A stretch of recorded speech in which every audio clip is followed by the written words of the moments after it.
Alice's Adventures in Wonderland by Lewis Carroll, the Millennium Fulcrum Edition, 3.0, Chapter 1, Down the Rabbit Hole.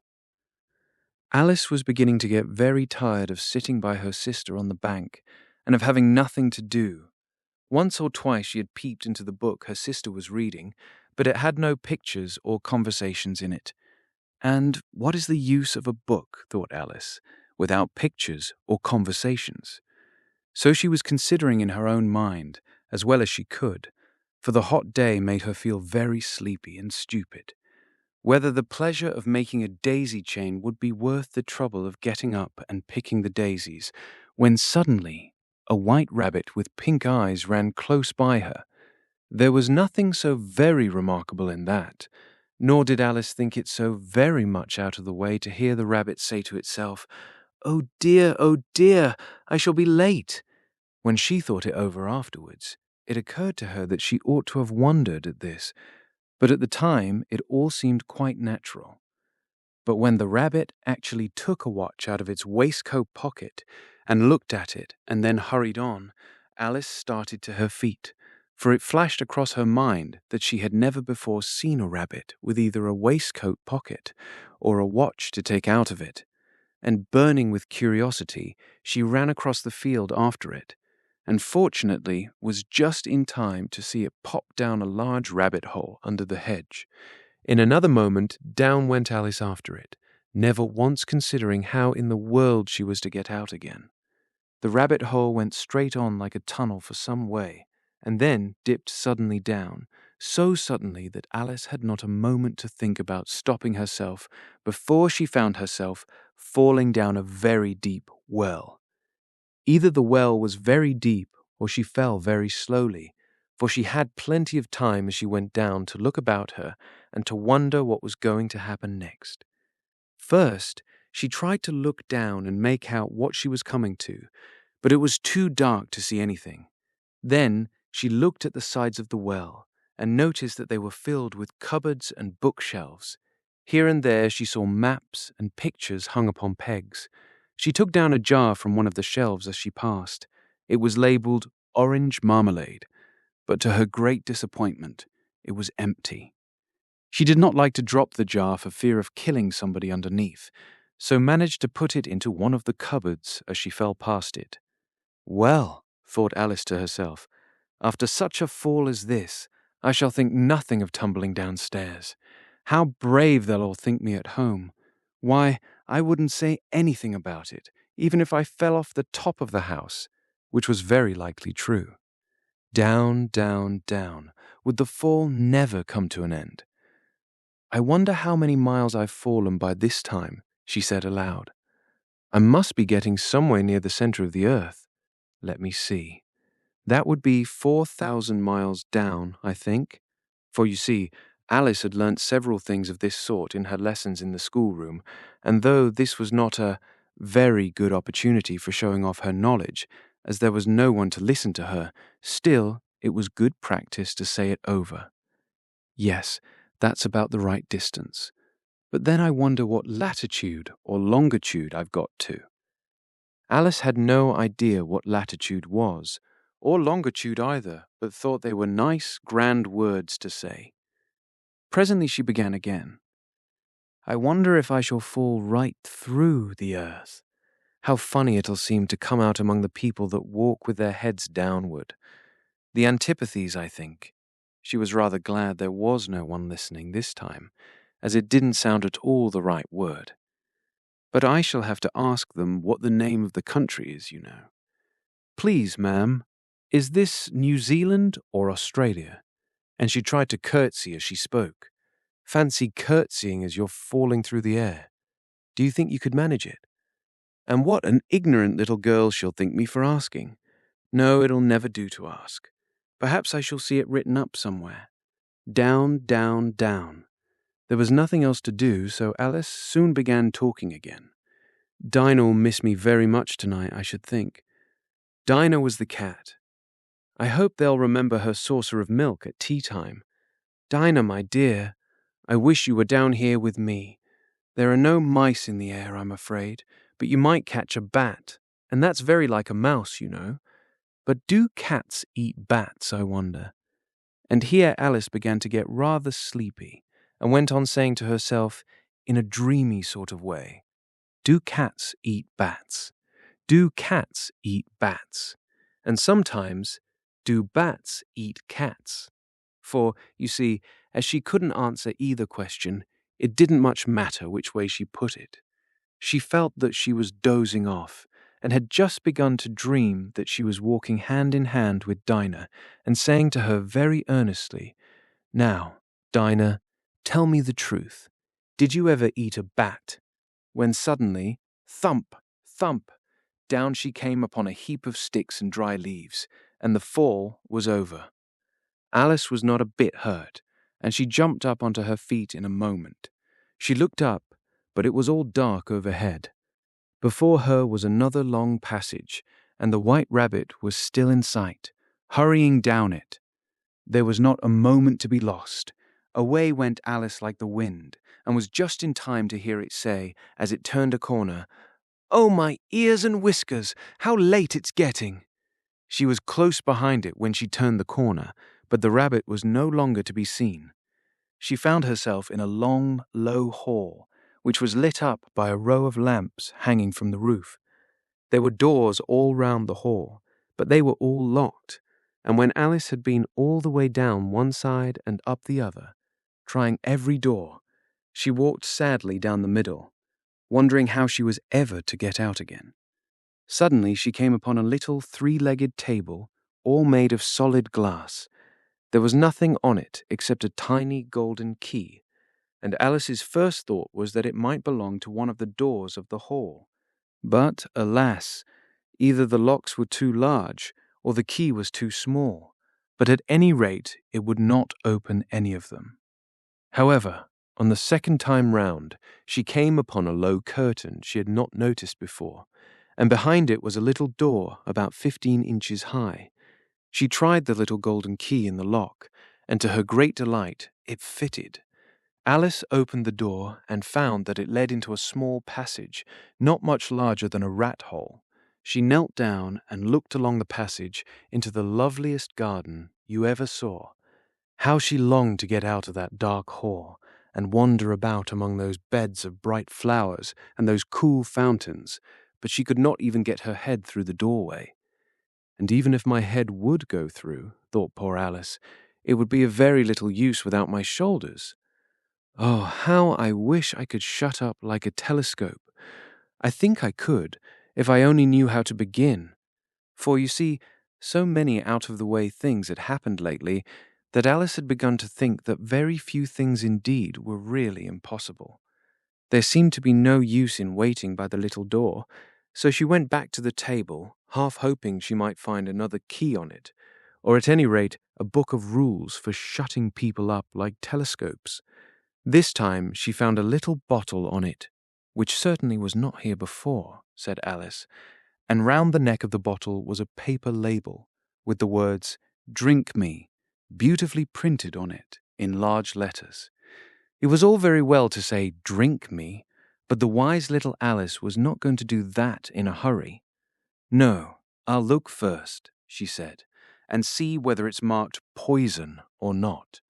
For she had read several nice little histories about children who had got burnt and eaten up by wild beasts and other unpleasant things, all because they would not remember the simple rules their friends had taught them, such as that a red-hot poker will burn you if you hold it too long, and that if you cut your finger very deeply with a knife, it usually bleeds. And she had never forgotten that if you drink much from a bottle marked poison, it is almost certain to disagree with you, sooner or later. However, this bottle was not marked poison, so Alice ventured to taste it, and finding it very nice, it had in fact a sort of mixed flavor of cherry tart, custard, pineapple, roast turkey, toffee, and hot buttered toast. She very soon finished it off. "What a curious feeling," said Alice. "I must be shutting up like a telescope." And so it was indeed. She was now only 10 inches high, and her face brightened up at the thought that she was now the right size for going through the little door into that lovely garden. First, however, she waited for a few minutes to see if she was going to shrink any further. She felt a little nervous about this, for it might end, said Alice to herself, in my going out altogether, like a candle. I wonder what I should be like then. And she tried to fancy what the flame of a candle is like after the candle is blown out, for she could not remember ever having seen such a thing. After a while, finding that nothing more happened, she decided on going into the garden at once. But, alas for poor Alice! When she got to the door, she found she had forgotten the little golden key, and when she went back to the table for it, she found she could not possibly reach it. She could see it quite plainly through the glass, and she tried her best to climb up one of the legs of the table, but it was too slippery, and when she had tired herself out with trying, the poor little thing sat down and cried. "Come, there's no use in crying like that," said Alice to herself, rather sharply. "I advise you to leave off this minute." She generally gave herself very good advice, though she very seldom followed it, and sometimes she scolded herself so severely as to bring tears into her eyes, and once she remembered trying to box her own ears for having cheated herself in a game of croquet she was playing against herself, for this curious child was very fond of pretending to be two people. But it's no use now, thought poor Alice, to pretend to be two people. Why, there's hardly enough of me left to make one respectable person. Soon her eye fell on a little glass box that was lying under the table. She opened it and found in it a very small cake, on which the words, "Eat me," were beautifully marked in currants. "Well, I'll eat it," said Alice, "and if it makes me grow larger, I can reach the key, and if it makes me grow smaller, I can creep under the door. So either way I'll get into the garden, and I don't care which happens." She ate a little bit, and said anxiously to herself, "Which way? Which way?" holding her hand on the top of her head to feel which way it was growing, and she was quite surprised to find that she remained the same size. To be sure, this generally happens when one eats cake, but Alice had got so much into the way of expecting nothing but out-of-the-way things to happen that it seemed quite dull and stupid for life to go on in the common way. So she set to work, and very soon finished off the cake. "The curiouser and curiouser," cried Alice. She was so much surprised that for the moment she quite forgot how to speak good English. "Now I'm opening out like the largest telescope that ever was. Goodbye, feet," for when she looked down at her feet, they seemed to be almost out of sight. They were getting so far off. "Oh, my poor little feet. I wonder who will put on your shoes and stockings for you now, dears. I'm sure I shan't be able. I shall be a great deal too far off to trouble myself about you. You must manage the best way you can. But I must be kind to them," thought Alice, "or perhaps they won't walk the way I want to go. Let me see. I'll give them a new pair of boots every Christmas." And she went on planning to herself how she would manage it. They must go by the carrier, she thought, and how funny it'll seem, sending presents to one's own feet. And how odd the directions will look. Alice's right foot a square, hearthrug, near the fender, with Alice's love. Oh dear, what nonsense I'm talking. Just then her head struck against the roof of the hall. In fact, she was now more than 9 feet high, and she at once took up the little golden key and hurried off to the garden door. Poor Alice! It was as much as she could do, lying down on one side, to look through into the garden with one eye. But to get through was more hopeless than ever. She sat down and began to cry again. "You ought to be ashamed of yourself," said Alice. "A great girl like you," she might well say this, "to go on crying in this way. Stop this moment, I tell you." But she went on all the same, shedding gallons of tears, until there was a large pool all round her, about 4 inches deep, and reaching half down the hall. After a time she heard a little pattering of feet in the distance, and she hastily dried her eyes to see what was coming. It was the White Rabbit returning, splendidly dressed, with a pair of white kid gloves in one hand and a large fan in the other. He came trotting along in a great hurry, muttering to himself as he came, "Oh, the Duchess, the Duchess, oh, won't she be savage if I've kept her waiting?" Alice felt so desperate that she was ready to ask help of anyone. So when the rabbit came near her, she began in a low, timid voice, "If you please, sir." The rabbit started violently, dropped the white kid gloves and the fan, and scurried away into the darkness as hard as he could go.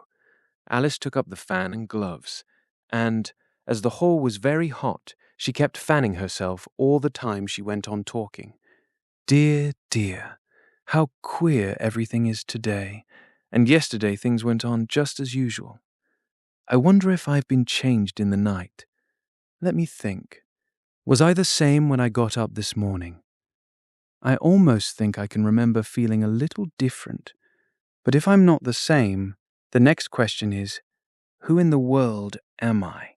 Ah, that's the great puzzle.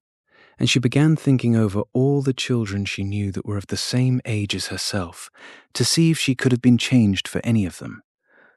"I'm sure I'm not Ada," she said, "for her hair goes in such long ringlets and mine doesn't go in ringlets at all. And I'm sure I can't be Mabel, for I know all sorts of things, and she knows such a very little. Besides, she's and I'm I, and oh dear, how puzzling it all is. I'll try if I know all the things I used to know. Let me see. 4 times 5 is 12, and 4 times 6 is 13, and 4 times 7 is... Oh dear, I shall never get to 20 at that rate. However, the multiplication table doesn't signify. Let's try geography. London is the capital of Paris, and Paris is the capital of Rome, and Rome... No, that's all wrong, I'm certain. I must have been changed for Mabel. I'll try and say, how doth the little...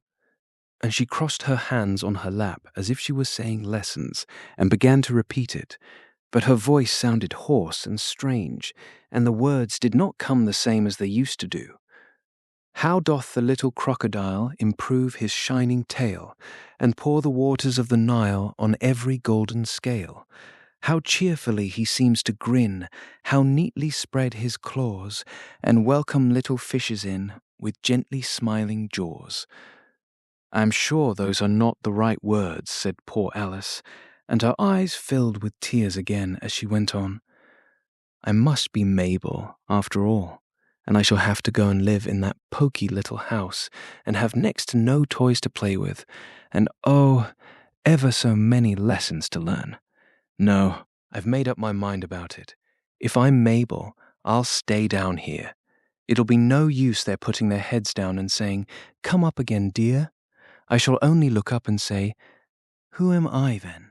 Tell me that first, and then, if I like being that person, I'll come up.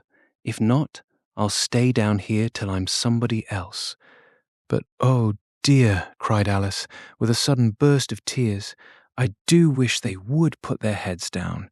I am so very tired of being all alone here."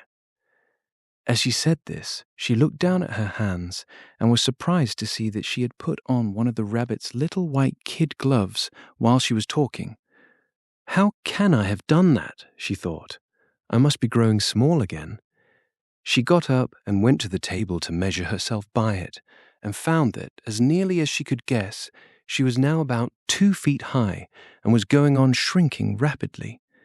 She soon found out that the cause of this was the fan she was holding, and she dropped it hastily, just in time to avoid shrinking away altogether. "That was a narrow escape," said Alice, a good deal frightened at the sudden change, but very glad to find herself still in existence. "And now for the garden," and she ran with all speed back to the little door, but alas, the little door was shut again, and the little golden key was lying on the glass table as before. "And things are worse than ever," thought the poor child, "for I never was so small as this before, never, and I declare it's too bad that it is." As she said these words, her foot slipped, and in another moment, splash, she was up to her chin in salt water. Her first idea was that she had somehow fallen into the sea. And in that case, I can go back by railway, she said to herself. Alice had been to the seaside once in her life, and had come to the general conclusion that wherever you go to on the English coast, you find a number of bathing machines in the sea, some children digging in the sand with wooden spades, then a row of lodging houses, and behind them a railway station.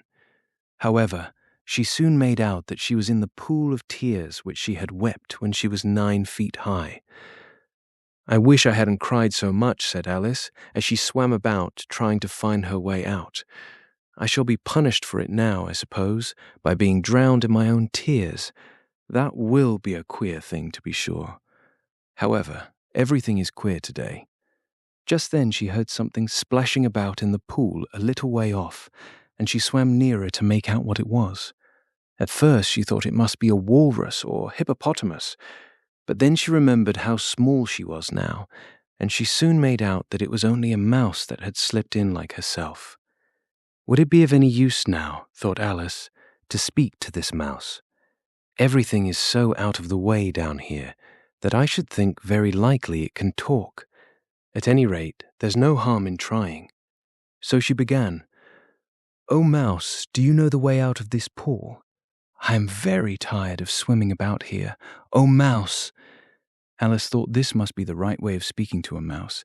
She had never done such a thing before, but she remembered having seen in her brother's Latin grammar, "A mouse, of a mouse, to a mouse, oh mouse."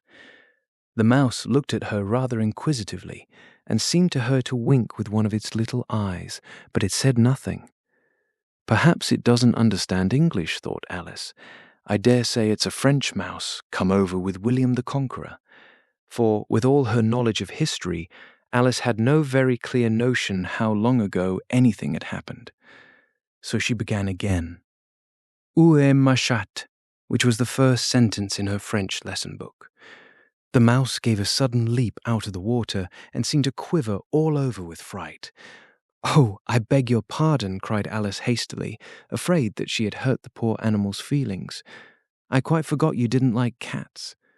"Not like cats?" cried the mouse in a shrill, passionate voice. "Would you like cats if you were me?" "Well, perhaps not," said Alice in a soothing tone. "Don't be angry about it. And yet I wish I could show you our cat Dinah. I think you'd take a fancy to cats if you could only see her. She is such a dear, quiet thing," Alice went on, half to herself, as she swam lazily about in the pool.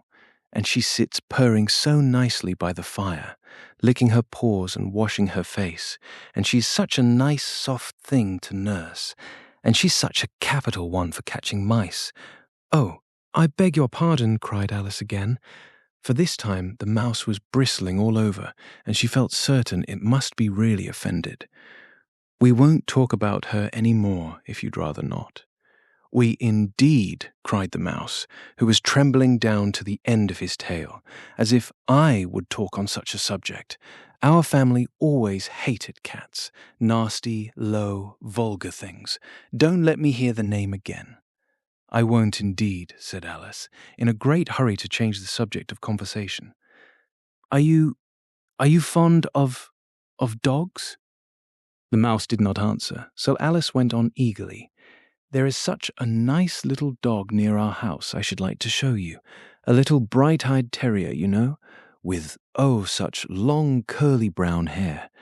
And it'll fetch things when you throw them, and it'll sit up and beg for its dinner, and all sorts of things. I can't remember half of them.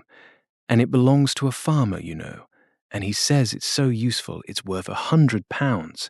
He says it kills all the rats and, oh dear," cried Alice in a sorrowful tone, "I am afraid I've offended it again."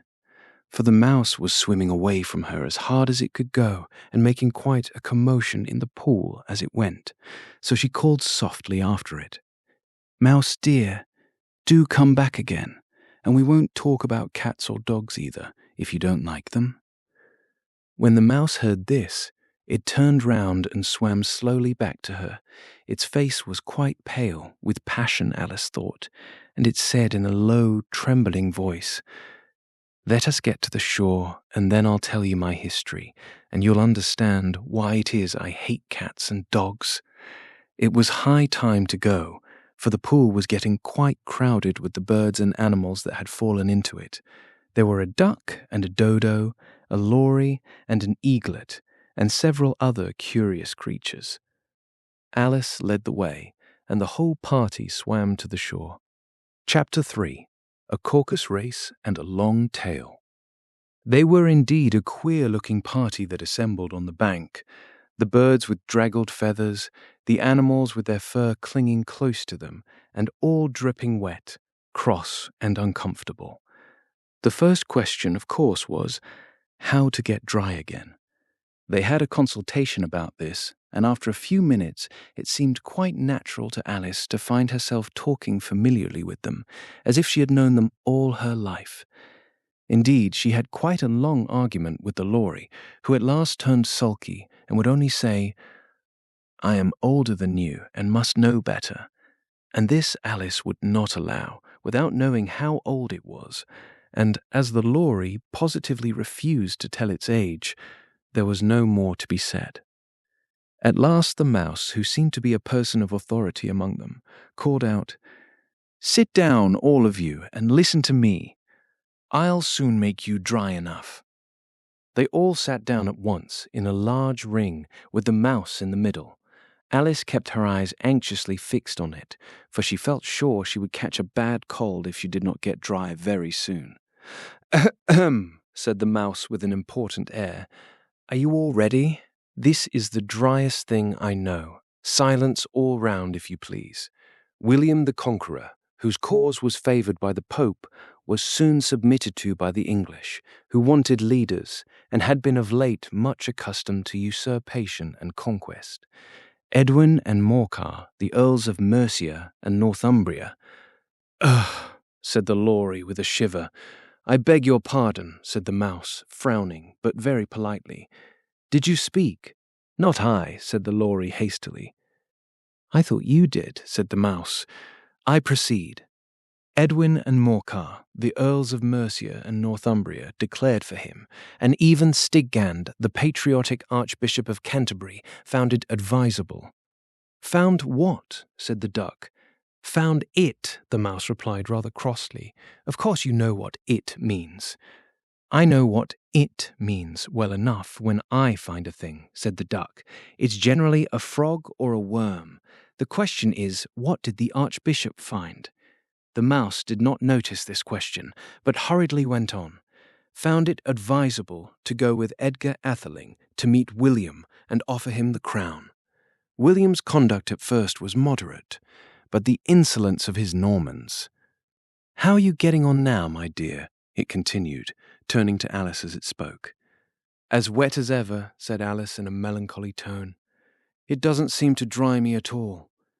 "In that case," said the dodo solemnly, rising to its feet, "I move that the meeting adjourn for the immediate adoption of more energetic remedies."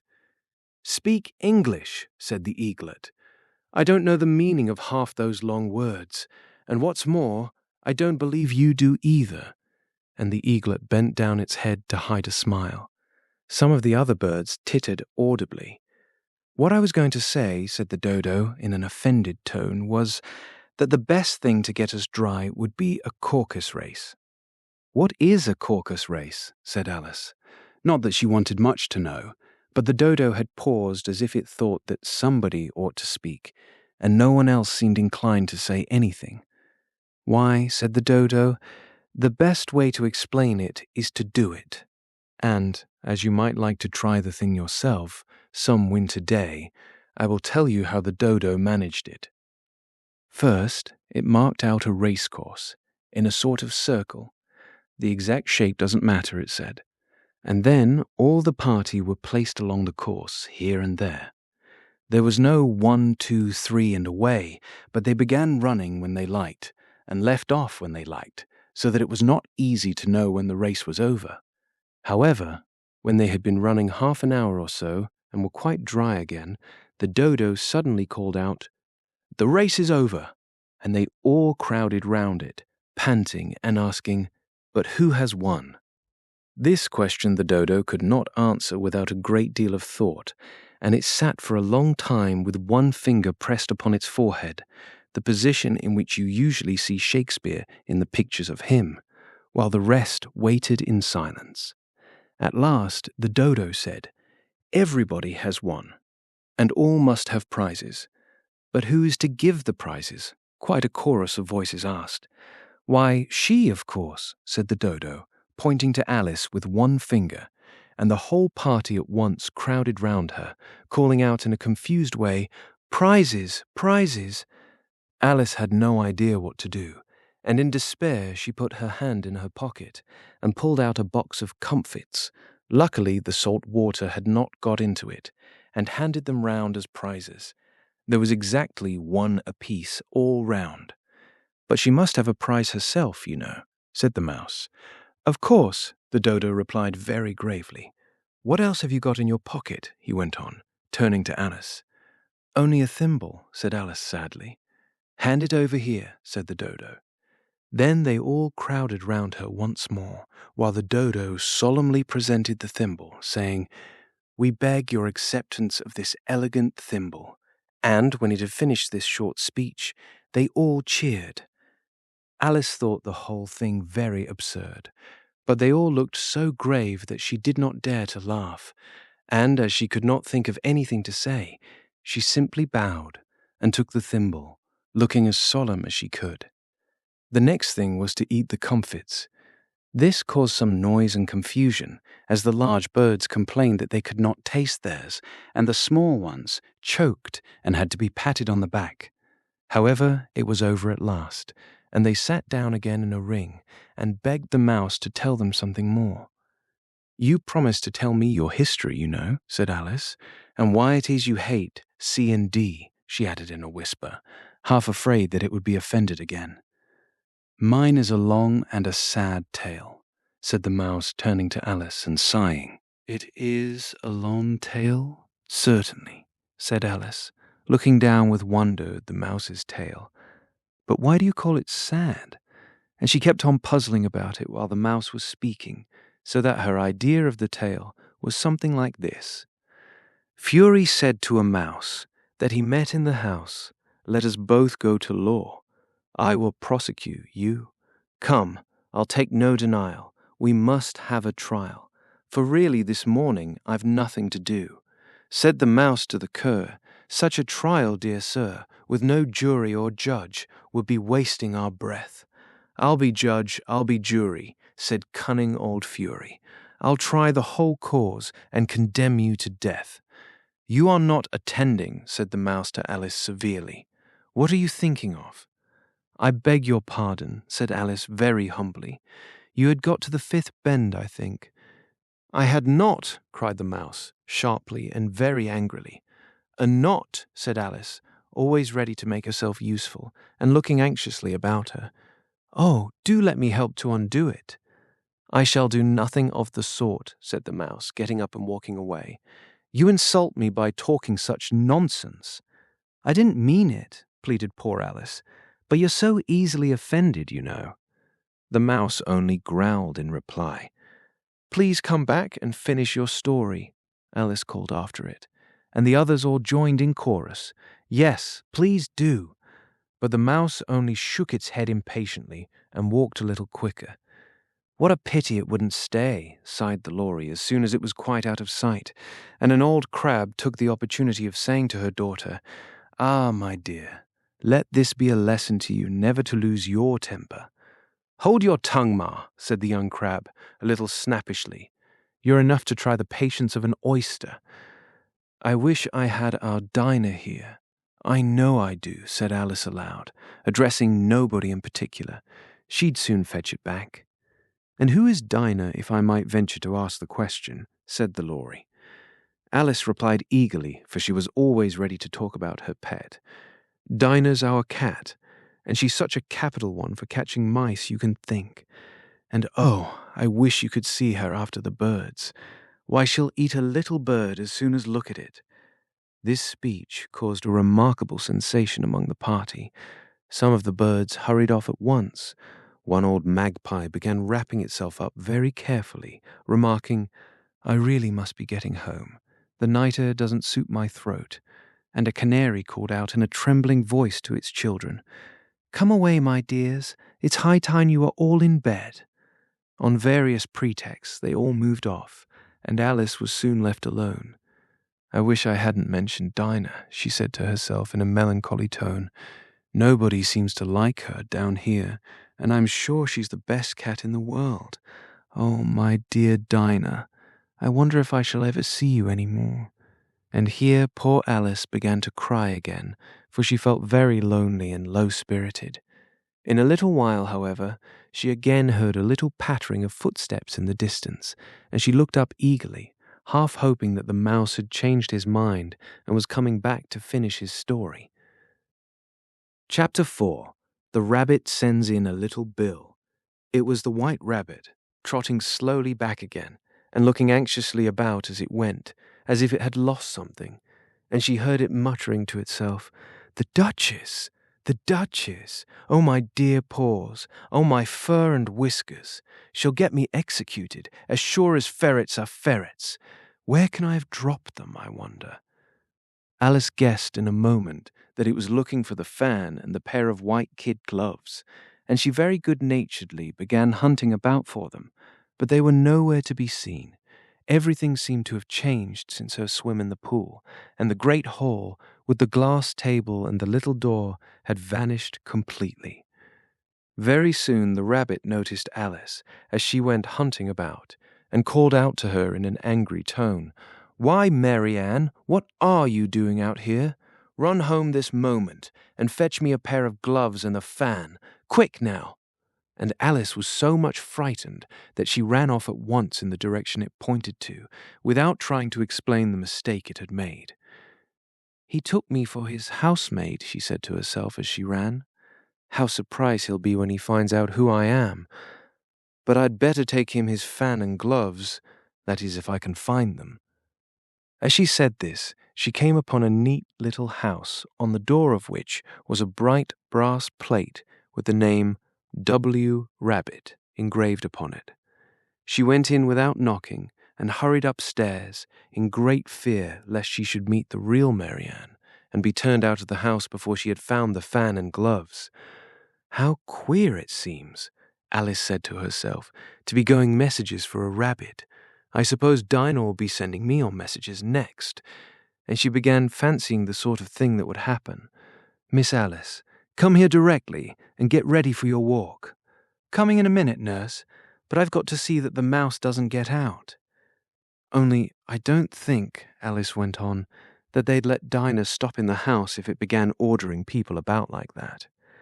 By this time she had found her way into a tidy little room with a table in the window, and on it, as she had hoped, a fan and 2 or 3 pairs of tiny white kid gloves. She took up the fan and a pair of the gloves, and was just going to leave the room when her eye fell upon a little bottle that stood near the looking-glass. There was no label this time with the words, "Drink me," but nevertheless she uncorked it and put it to her lips. "I know something interesting is sure to happen," she said to herself, "whenever I eat or drink anything, so I'll just see what this bottle does. I do hope it'll make me grow large again, for really I'm quite tired of being such a tiny little thing." It did so indeed, and much sooner than she had expected. Before she had drunk half the bottle, she found her head pressing against the ceiling, and had to stoop to save her neck from being broken. She hastily put down the bottle, saying to herself, "That's quite enough. I hope I shan't grow any more. As it is, I can't get out at the door. I do wish I hadn't drunk quite so much."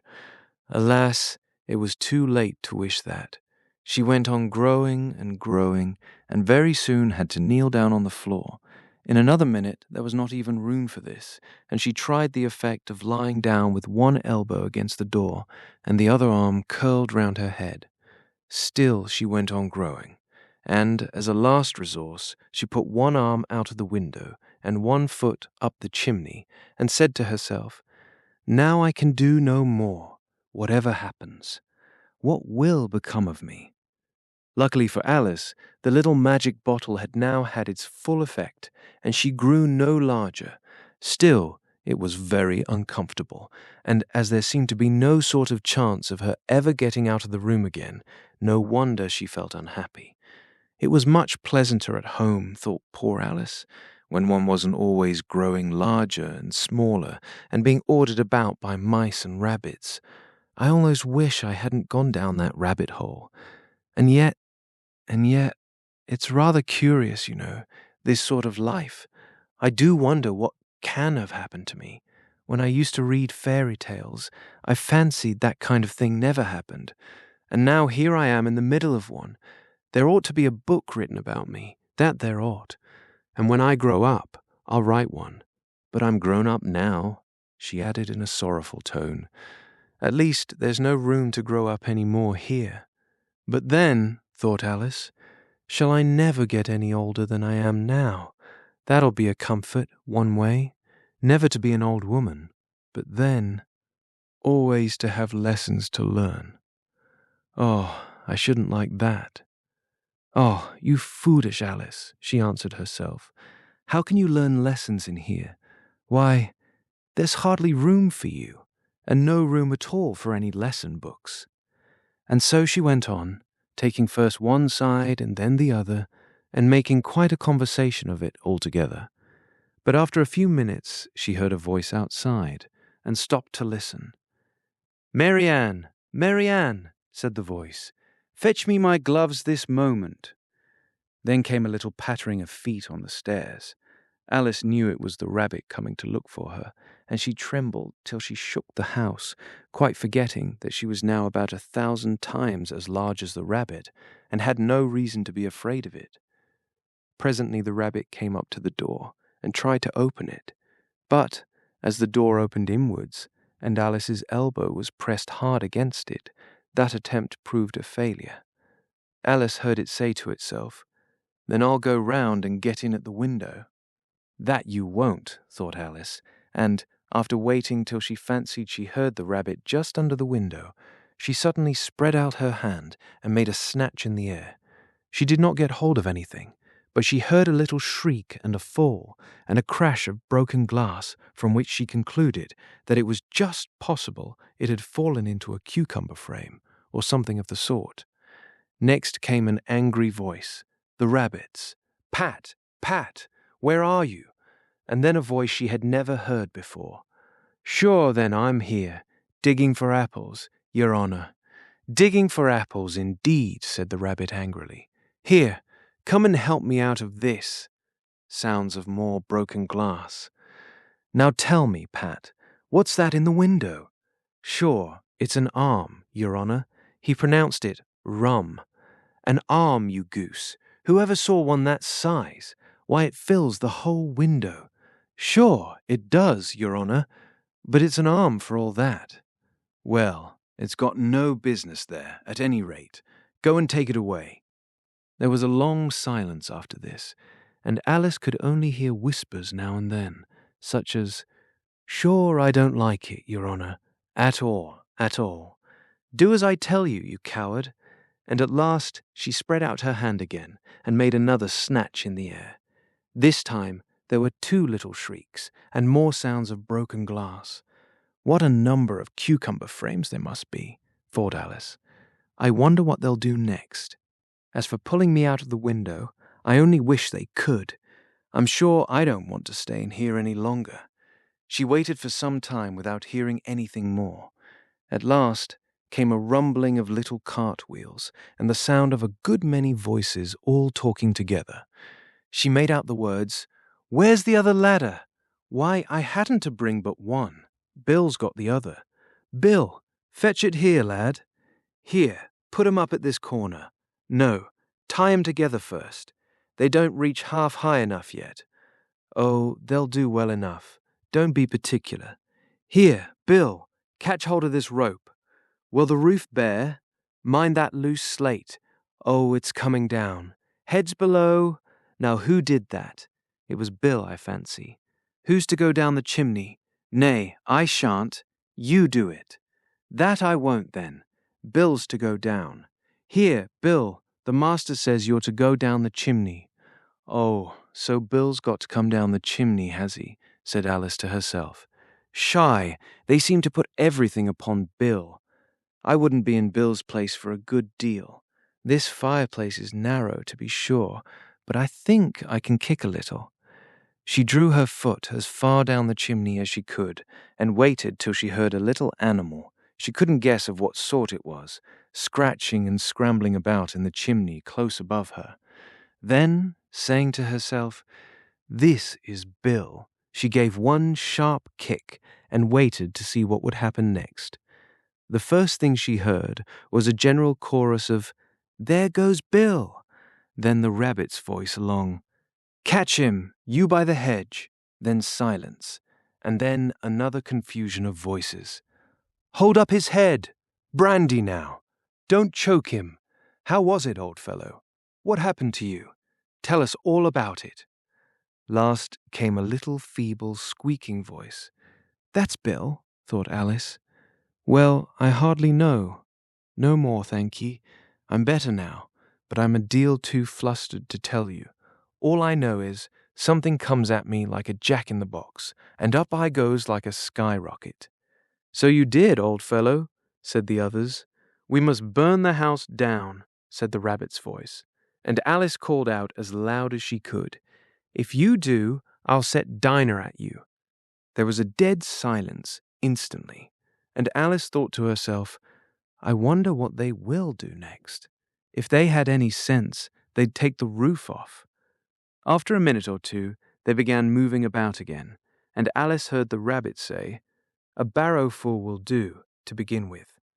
A barrowful of what? Thought Alice.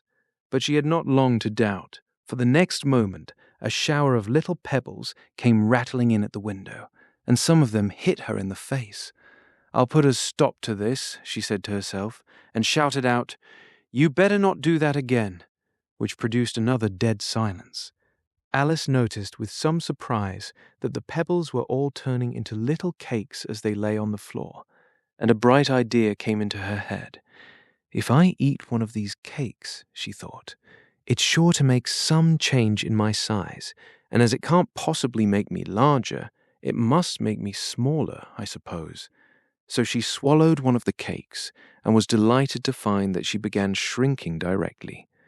As soon as she was small enough to get through the door, she ran out of the house and found quite a crowd of little animals and birds waiting outside.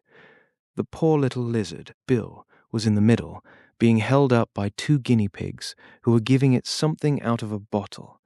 They all made a rush at Alice the moment she appeared, but she ran off as hard as she could, and soon found herself safe in a thick wood. "The first thing I've got to do," said Alice to herself as she wandered about in the wood, "is to grow to my right size again, and the second thing is to find my way into that lovely garden. I think that will be the best plan." It sounded an excellent plan, no doubt, and very neatly and simply arranged.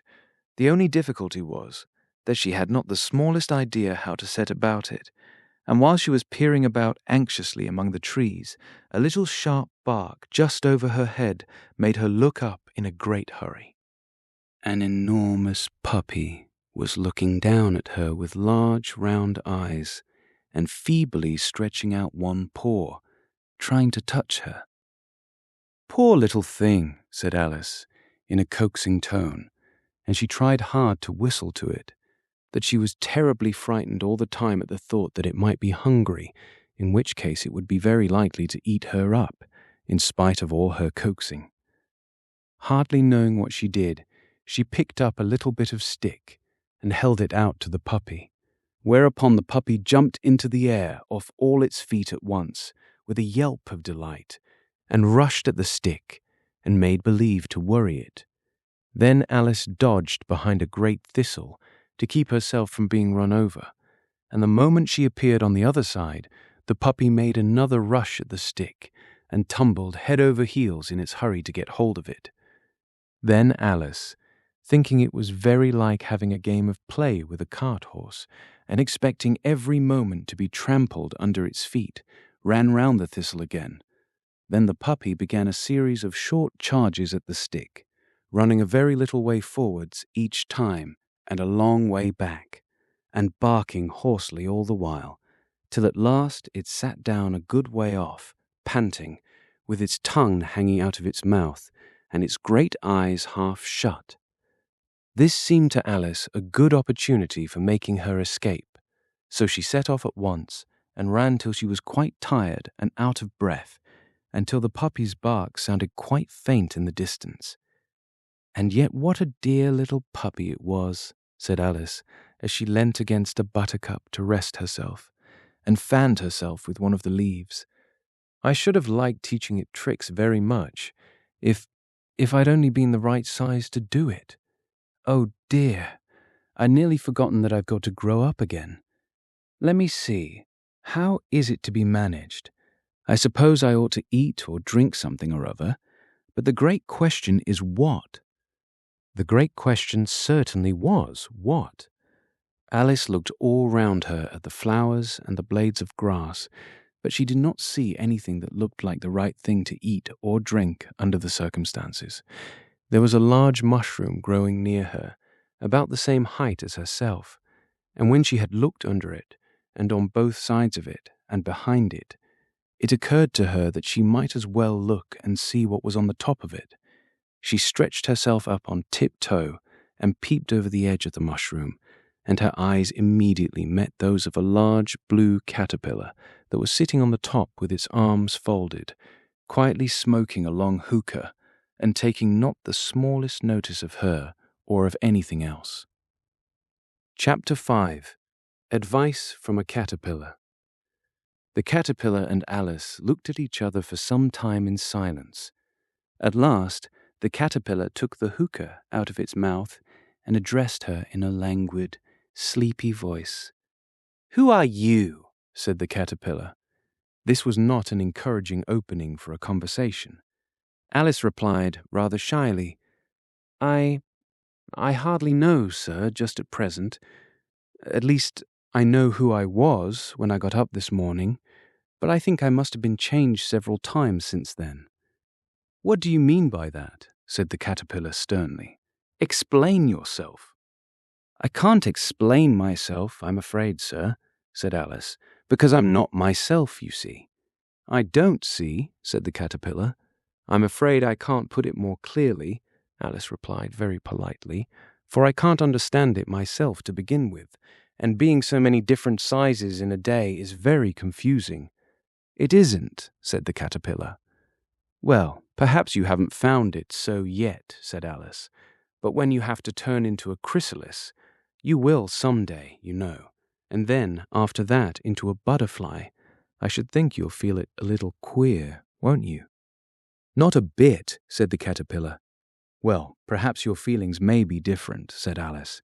"All I know is, it would feel very queer to me." "You?" said the caterpillar contemptuously. "Who are you?" Which brought them back again to the beginning of the conversation. Alice felt a little irritated at the caterpillar's making such very short remarks, and she drew herself up and said very gravely, "I think you ought to tell me who you are first." "Why?" said the caterpillar. Here was another puzzling question, and as Alice could not think of any good reason, and as the caterpillar seemed to be in a stupid state of mind, she turned away. "Come back," the caterpillar called after her. "I've something important to say." This sounded promising, certainly. Alice turned and came back again. "Keep your temper," said the caterpillar. "Is that all?" said Alice, swallowing down her anger as well as she could. "No," said the caterpillar. Alice thought she might as well wait, as she had nothing else to do, and perhaps after all it might tell her something worth hearing. For some minutes it puffed away without speaking, but at last it unfolded its arms, took the hookah out of its mouth again, and said, "So you think you're changed, do you?" "I'm afraid I am, sir," said Alice. "I can't remember things as I used, and I don't keep the same size for 10 minutes together." "Can't remember what things?" said the caterpillar. "Well, I've tried to say, 'How doth the little busy bee?' but it all came different." Alice replied in a very melancholy voice. "Repeat, 'You are old, Father William,'" said the caterpillar. Alice folded her hands and began. "You are old, Father William," the young man said, "and your hair has become very white, and yet you incessantly stand on your head. Do you think, at your age, it is right?" "In my youth," Father William replied to his son, "I feared it might injure the brain. But now that I'm perfectly sure I have none, why, I do it again and again." "You are old," said the youth, "as I mentioned before, and have grown most uncommonly fat, yet you turned a back somersault in at the door. Pray, what is the reason of that?" "In my youth," said the sage, as he shook his grey locks, "I kept all my limbs very supple by the use of this ointment, 1 shilling the box. Allow me to sell you a couple." "You are old," said the youth, "and your jaws are too weak for anything tougher than suet, yet you finished the goose with the bones and the beak. Pray, how did you manage to do it?" "In my youth," said his father, "I took to the law and argued each case with my wife, and the muscular strength which it gave to my jaw has lasted the rest of my life." "You are old," said the youth. "One would hardly suppose that your eye was as steady as ever, yet you balanced an eel on the end of your nose. What made you so awfully clever?" "I have answered 3 questions, and that is enough," said his father. "Don't give yourself airs. Do you think I can listen all day to such stuff? Be off, or I'll kick you downstairs." "That is not said right," said the caterpillar. "Not quite right, I'm afraid," said Alice timidly. "Some of the words have got altered." "It is wrong from beginning to end," said the caterpillar decidedly. And there was silence for some minutes. The caterpillar was the first to speak. "What size do you want to be?" it asked. "Oh, I'm not particular as to size," Alice hastily replied. "Only one doesn't like changing so often, you know." "I don't know," said the caterpillar. Alice said nothing. She had never been so much contradicted in her life before, and she felt that she was losing her temper. "Are you content now?" said the caterpillar. "Well, I should like to be a little larger, sir, if you wouldn't mind," said Alice. 3 inches is such a wretched height to be." "It is a very good height indeed," said the caterpillar angrily, rearing itself upright as it spoke. It was exactly 3 inches high. "But I'm not used to it," pleaded poor Alice in a piteous tone, and she thought of herself, "I wish the creatures wouldn't be so easily offended." "You'll get used to it in time," said the caterpillar, and it put the hookah into its mouth and began smoking again. This time Alice waited patiently until it chose to speak again. In a minute or 2, the caterpillar took the hookah out of its mouth and yawned once or twice, and shook itself. Then it got down off the mushroom and crawled away in the grass, merely remarking as it went, "One side will make you grow taller, and the other side will make you grow shorter." "One side of what? The other side of what?" thought Alice to herself. "Of the mushroom," said the caterpillar, just as if she had asked it aloud, and in another moment it was out of sight. Alice remained looking thoughtfully at the mushroom for a minute, trying to make out which were the 2 sides of it, and as it was perfectly round, she found this a very difficult question. However, at last she stretched her arms round it as far as they would go, and broke off a bit of the edge with each hand. "And now, which is which?" she said to herself, and nibbled a little of the right-hand bit to try the effect. The next moment she felt a violent blow underneath her chin. It had struck her foot. She was a good deal frightened by this very sudden change, but she felt that there was no time to be lost, as she was shrinking rapidly, so she set to work at once to eat some of the other bit. Her chin was pressed so closely against her foot that there was hardly room to open her mouth, but she did it at last, and managed to swallow a morsel of the left-hand bit. "Come, my head's free at last," said Alice in a tone of delight, which changed into alarm in another moment, when she found that her shoulders were nowhere to be found. All she could see, when she looked down, was an immense length of neck, which seemed to rise like a stalk out of a sea of green leaves that lay far below her. "What can all that green stuff be?" said Alice. "And where have my shoulders got to? And oh, my poor hands! How is it I can't see you?" She was moving them about as she spoke, but no result seemed to follow, except a little shaking among the distant green leaves. As there seemed to be no chance of getting her hands up to her head, she tried to get her head down to them, and was delighted to find that her neck would bend about easily in any direction, like a serpent. She had just succeeded in curving it down into a graceful zigzag, and was going to dive in among the leaves, which she found to be nothing but the tops of the trees under which she had been wandering, when a sharp hiss made her draw back in a hurry. A large pigeon had flown into her face, and was beating her violently with its wings. "Serpent!" screamed the pigeon. "I'm not a serpent," said Alice indignantly. "Let me alone." "Serpent, I say again," repeated the pigeon, but in a more subdued tone, and added with a kind of sob, "I've tried every way, and nothing seems to suit them." "I haven't the least idea what you're talking about," said Alice. "I've tried the roots of trees, and I've tried banks, and I've tried hedges," the pigeon went on, without attending to her. "But those serpents, there's no pleasing them." Alice was more and more puzzled, but she thought there was no use in saying anything more till the pigeon had finished. "As if it wasn't trouble enough hatching the eggs," said the pigeon. "But I must be on the lookout for serpents night and day. Why, I haven't had a wink of sleep these 3 weeks." "I'm very sorry you've been annoyed," said Alice, who was beginning to see its meaning. "And just as I'd taken the highest tree in the wood," continued the pigeon, raising its voice to a shriek, "and just as I was thinking I should be free of them at last, they must needs come wriggling down from the sky. Oh, serpent!" "But I'm not a serpent, I tell you," said Alice. I'm a... "Well, what are you?" said the pigeon.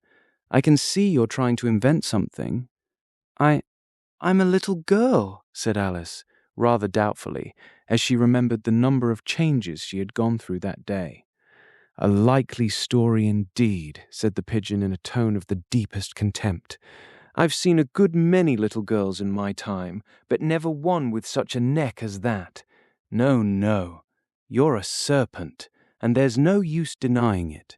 I suppose you'll be telling me next that you never tasted an egg." "I have tasted eggs, certainly," said Alice, who was a very truthful child. "But little girls eat eggs quite as much as serpents do, you know." "I don't believe it," said the pigeon. "But if they do, why then they're a kind of serpent, that's all I can say." This was such a new idea to Alice that she was quite silent for a minute or two, which gave the pigeon the opportunity of adding, "You're looking for eggs, I know, that well enough. And what does it matter to me whether you're a little girl or a serpent?" "It matters a good deal to me," said Alice hastily. "But I'm not looking for eggs, as it happens, and if I was, I shouldn't want yours. I don't like them raw." "Well, be off then," said the pigeon in a sulky tone, as it settled down again into its nest. Alice crouched down among the trees as well as she could, for her neck kept getting entangled among the branches, and every now and then she had to stop and untwist it. After a while, she remembered that she still held the pieces of mushroom in her hands, and she set to work very carefully, nibbling first at one and then at the other, and growing sometimes taller and sometimes shorter, until she had succeeded in bringing herself down to her usual height. It was so long since she had been anything near the right size that it felt quite strange at first. but she got used to it in a few minutes and began talking to herself as usual. Come, there's half my plan done now. How puzzling all these changes are. I'm never sure what I'm going to be from one minute to another. However, I've got back to my right size. The next thing is to get into that beautiful garden. How is that to be done, I wonder? As she said this, she came suddenly upon an open place with a little house in it about 4 feet high. Whoever lives there, thought Alice, it'll never do to come upon them this size. Why, I should frighten them out of their wits. So she began nibbling at the right-hand bit again, and did not venture to go near the house till she had brought herself down to 9 inches high. Chapter 6. Pig and Pepper. For a minute or two she stood looking at the house and wondering what to do next, when suddenly a footman in livery came running out of the wood. She considered him to be a footman because he was in livery. Otherwise, judging by his face only, she would have called him a fish, and rapped loudly at the door with his knuckles. It was opened by another footman in livery, with a round face and large eyes like a frog, and both footmen, Alice noticed, had powdered hair that curled all over their heads. She felt very curious to know what it was all about, and crept a little way out of the wood to listen. The fish footman began by producing from under his arm a great letter, nearly as large as himself, and this he handed over to the other, saying in a solemn tone, "For the Duchess, an invitation from the Queen to play croquet." The frog footman repeated in the same solemn tone, only changing the order of the words a little. "From the Queen, an invitation for the Duchess to play croquet." Then they both bowed low, and their curls got entangled together. Alice laughed so much at this that she had to run back into the wood for fear of their hearing her. And when she next peeped out, the fish footman was gone, and the other was sitting on the ground near the door, staring stupidly up into the sky. Alice went timidly up to the door and knocked. "There's no sort of use in knocking," said the footman, "and that for 2 reasons. First, because I'm on the same side of the door as you are. Secondly, because they're making such a noise inside, no one could possibly hear you." And certainly there was a most extraordinary noise going on within, a constant howling and sneezing, and every now and then a great crash, as if a dish or kettle had been broken to pieces. "Please then," said Alice, "how am I to get in?" "There might be some sense in your knocking," the footman went on without attending to her, "if we had the door between us. For instance, if you were inside, you might knock, and I could let you out, you know." He was looking up into the sky all the time he was speaking, and this Alice thought decidedly uncivil. "But perhaps he can't help it," she said to herself. "His eyes are so very nearly at the top of his head. But at any rate, he might answer questions. How am I to get in?" she repeated, aloud. "I shall sit here," the footman remarked, "till tomorrow." At this moment the door of the house opened, and a large plate came skimming out, straight at the footman's head. It just grazed his nose and breaked to pieces against one of the trees behind him. "Or next day, maybe," the footman continued in the same tone, exactly as if nothing had happened. "How am I to get in?" asked Alice again, in a louder tone. "Are you to get in at all?" said the footman. "That's the first question, you know." It was, no doubt, only Alice did not like to be told so. "It's really dreadful," she muttered to herself, "the way all the creatures argue. It's enough to drive one crazy." The footman seemed to think this a good opportunity for repeating his remark, with variations. "I shall sit here, in and off, for days and days." "But what am I to do?" said Alice. "Anything you like," said the footman, and began whistling. "Oh, there's no use in talking to him," said Alice desperately. "He's perfectly idiotic." And she opened the door and went in. The door led right into a large kitchen, which was full of smoke from one end to the other. The Duchess was sitting on a three-legged stool in the middle, nursing a baby. The cook was leaning over the fire, stirring a large cauldron which seemed to be full of soup. "There's certainly too much pepper in that soup," Alice said to herself, as well as she could for sneezing. There was certainly too much of it in the air. Even the Duchess sneezed occasionally, and as for the baby, it was sneezing and howling alternately, without a moment's pause.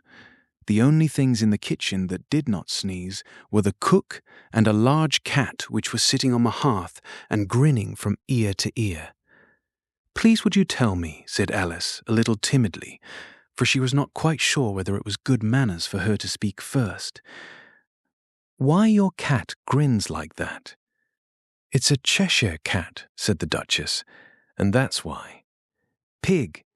She said the last word with such sudden violence that Alice quite jumped, but she saw in another moment that it was addressed to the baby and not to her, so she took courage and went on again. "I didn't know that Cheshire Cats always grinned. In fact, I didn't know that cats could grin." "They all can," said the Duchess, "and most of 'em do." "I don't know of any that do," Alice said very politely, feeling quite pleased to have got into a conversation. "You don't know much," said the Duchess, "and that's a fact." Alice did not at all like the tone of this remark, and thought it would be as well to introduce some other subject of conversation. While she was trying to fix on one, the cook took the cauldron of soup off the fire, and at once set to work throwing everything within her reach at the Duchess and the baby. The fire irons came first, then followed a shower of saucepans, plates, and dishes. The Duchess took no notice of them, even when they hit her, and the baby was howling so much already that it was quite impossible to say whether the blows hurt it or not. "Oh, please mind what you're doing," cried Alice, jumping up and down in an agony of terror. "Oh, there goes his precious nose," as an unusually large saucepan flew close by it and very nearly carried it off. "If everybody minded their own business," the Duchess said in a hoarse growl, "the world would go round a deal faster than it does." "Which would not be an advantage," said Alice, who felt very glad to get an opportunity of showing off a little of her knowledge. "Just think of what work it would make with the day and night. You see, the Earth takes 24 hours to turn round on its axis." "Talking of axes," said the Duchess, "chop off her head." Alice glanced rather anxiously at the cook to see if she meant to take the hint, but the cook was busily stirring the soup and seemed not to be listening, so she went on again. 24 hours, I think, or is it 12? Oh, don't bother me," said the Duchess. "I never could abide figures." And with that she began nursing her child again, singing a sort of lullaby to it as she did so, and giving it a violent shake at the end of every line.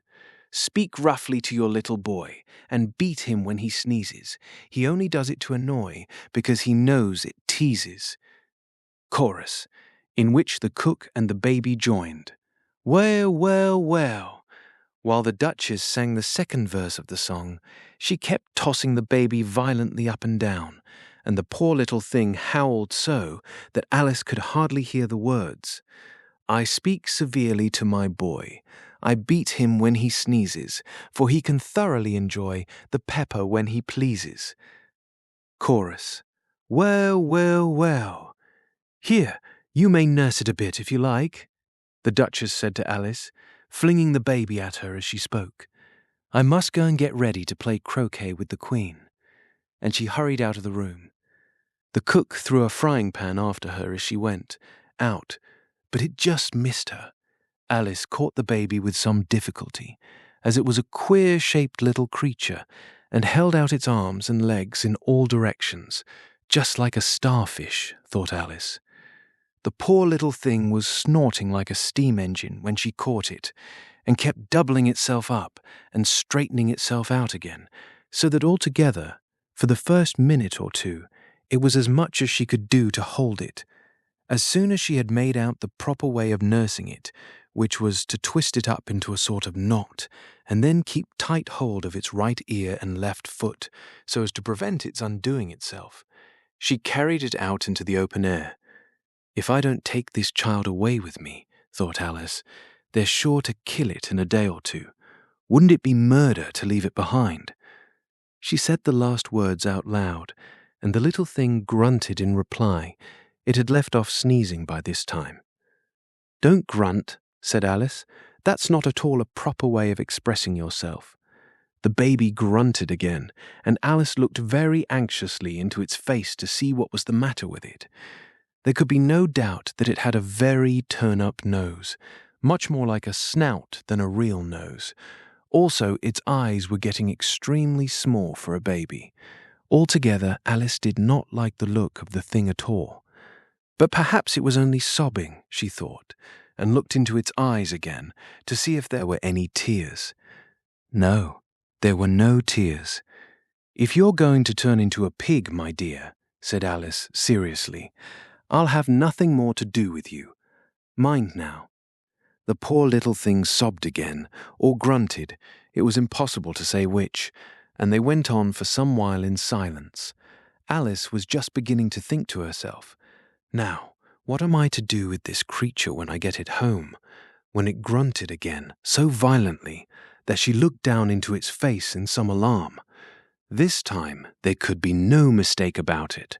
It was neither more nor less than a pig, and she felt that it would be quite absurd for her to carry it further. So she set the little creature down and felt quite relieved to see it trot away quietly into the wood. If it had grown up, she said to herself, it would have made a dreadfully ugly child. But it makes rather a handsome pig, I think. And she began thinking over other children she knew who might do very well as pigs, and was just saying to herself, if one only knew the right way to change them, when she was a little startled by seeing the Cheshire Cat sitting on a bough of a tree a few yards off. The cat only grinned when it saw Alice. It looked good-natured, she thought. Still, it had very long claws and a great many teeth, so she felt that it ought to be treated with respect. "Cheshire Puss," she began, rather timidly, as she did not at all know whether it would like the name. However, it only grinned a little wider. "Come, it's pleased so far," thought Alice, and she went on. "Would you tell me, please, which way I ought to go from here?"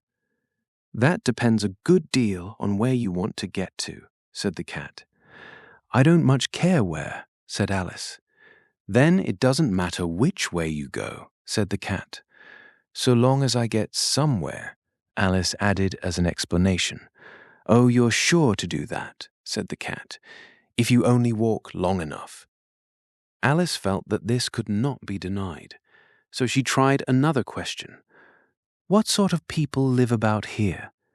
"In that direction," the cat said, waving its right paw round, "lives a hatter, and in that direction, waving the other paw, lives a March hare. Visit either you like.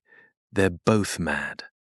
"But I don't want to go among mad people," Alice remarked. "Oh, you can't help that," said the cat.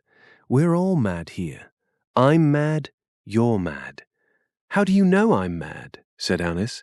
"You must be," said the cat, "or you wouldn't have come here." Alice didn't think that proved it at all. However, she went on. "And how do you know that you're mad?" "To begin with," said the cat, "are dogs not mad? You grant that?" "I suppose so," said Alice. "Well then," the cat went on, "you see, a dog growls when it's angry, and wags its tail when it's pleased. Now, I growl when I'm pleased, and wag my tail when I'm angry. Therefore, I'm mad." "I call it purring, not growling," said Alice.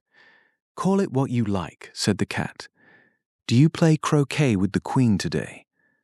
"I should like it very much," said Alice, "but I haven't been invited yet." "You'll see me there," said the cat, and vanished.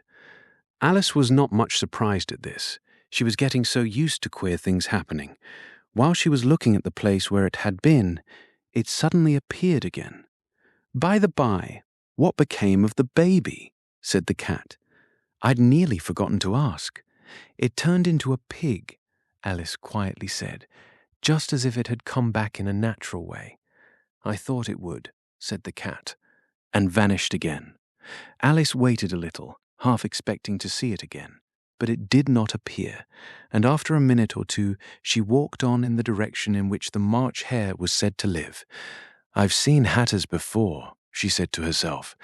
"The March Hare will be much the most interesting, and perhaps, as this is May, it won't be raving mad. At least, not so mad as it was in March." As she said this, she looked up, and there was the cat again, sitting on a branch of a tree. "Did you say pig or fig?" said the cat. "I said pig," replied Alice, "and I wish you wouldn't keep appearing and vanishing so suddenly. You make one quite giddy."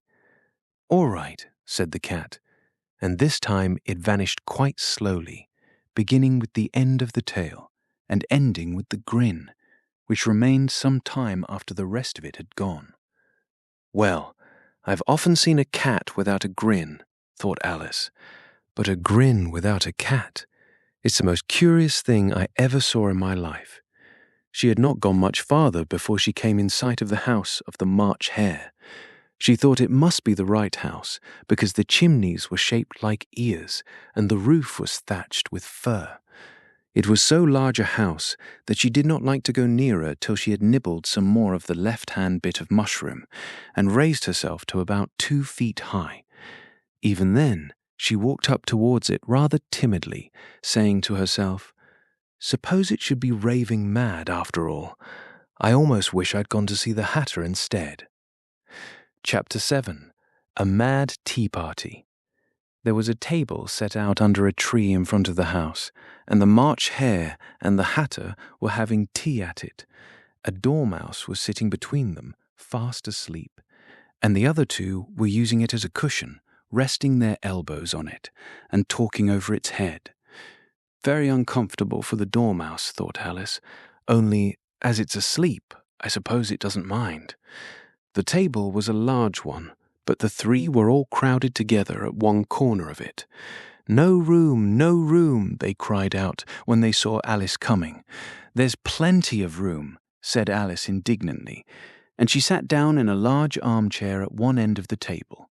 "Have some wine," the March Hare said in an encouraging tone. Alice looked all round the table, but there was nothing on it but tea. "I don't see any wine," she remarked. "There isn't any," said the March Hare. "Then it wasn't very civil of you to offer it," said Alice angrily. "It wasn't very civil of you to sit down without being invited," said the March Hare. "I didn't know it was your table," said Alice. "It's laid for a great many more than 3. "Your hair wants cutting," said the Hatter. He had been looking at Alice for some time with great curiosity, and this was his first speech. "You should learn not to make personal remarks," Alice said with some severity. "It's very rude." The Hatter opened his eyes very wide on hearing this, but all he said was, "Why is a raven like a writing desk?" "Come, we shall have some fun now," thought Alice. "I'm glad they've begun asking riddles. I believe I can guess that," she added aloud. "Do you mean that you think you can find out the answer to it?" said the March Hare. "Exactly so," said Alice. "Then you should say what you mean," the March Hare went on. "I do," Alice hastily replied. At least I mean what I say. That's the same thing, you know." "Not the same thing a bit," said the Hatter. "You might just as well say that I see what I eat is the same thing as I eat what I see. You might just as well say," added the March Hare, "that I like what I get is the same thing as I get what I like." "You might just as well say," added the Dormouse, who seemed to be talking in his sleep, "that I breathe when I sleep is the same thing as I sleep when I breathe." "It is the same thing with you," said the Hatter, and here the conversation dropped, and the party sat silent for a minute, while Alice thought over all she could remember about ravens and writing desks, which wasn't much. The Hatter was the first to break the silence. "What day of the month is it?" he said, turning to Alice. He had taken his watch out of his pocket and was looking at it uneasily, shaking it every now and then, and holding it to his ear. Alice considered a little, and then said, "The 4th. 2 days wrong," sighed the Hatter. "I told you butter wouldn't suit the works," he added, looking angrily at the March Hare. "It was the best butter," the March Hare meekly replied. "Yes, but some crumbs must have got in as well," the Hatter grumbled. "You shouldn't have put it in with the bread knife." The March Hare took the watch and looked at it gloomily. Then he dipped it into his cup of tea and looked at it again. But he could think of nothing better to say than his first remark. "It was the best butter, you know." Alice had been looking over his shoulder with some curiosity. "What a funny watch," she remarked. "It tells the day of the month and doesn't tell what o'clock it is." "Why should it?" muttered the Hatter. "Does your watch tell you what year it is?" "Of course not," Alice replied very readily. "But that's because it stays the same year for such a long time together." "Which is just the case with mine," said the Hatter. Alice felt dreadfully puzzled. The Hatter's remark seemed to have no sort of meaning in it, and yet it was certainly English. "I don't quite understand you," she said, as politely as she could. "The Dormouse is asleep again," said the Hatter, and he poured a little hot tea upon its nose. The Dormouse shook its head impatiently and said, without opening its eyes, "Of course, of course." "Just what I was going to remark myself." "Have you guessed the riddle yet?" the Hatter said, turning to Alice again. "No, I give it up," Alice replied. "What's the answer?"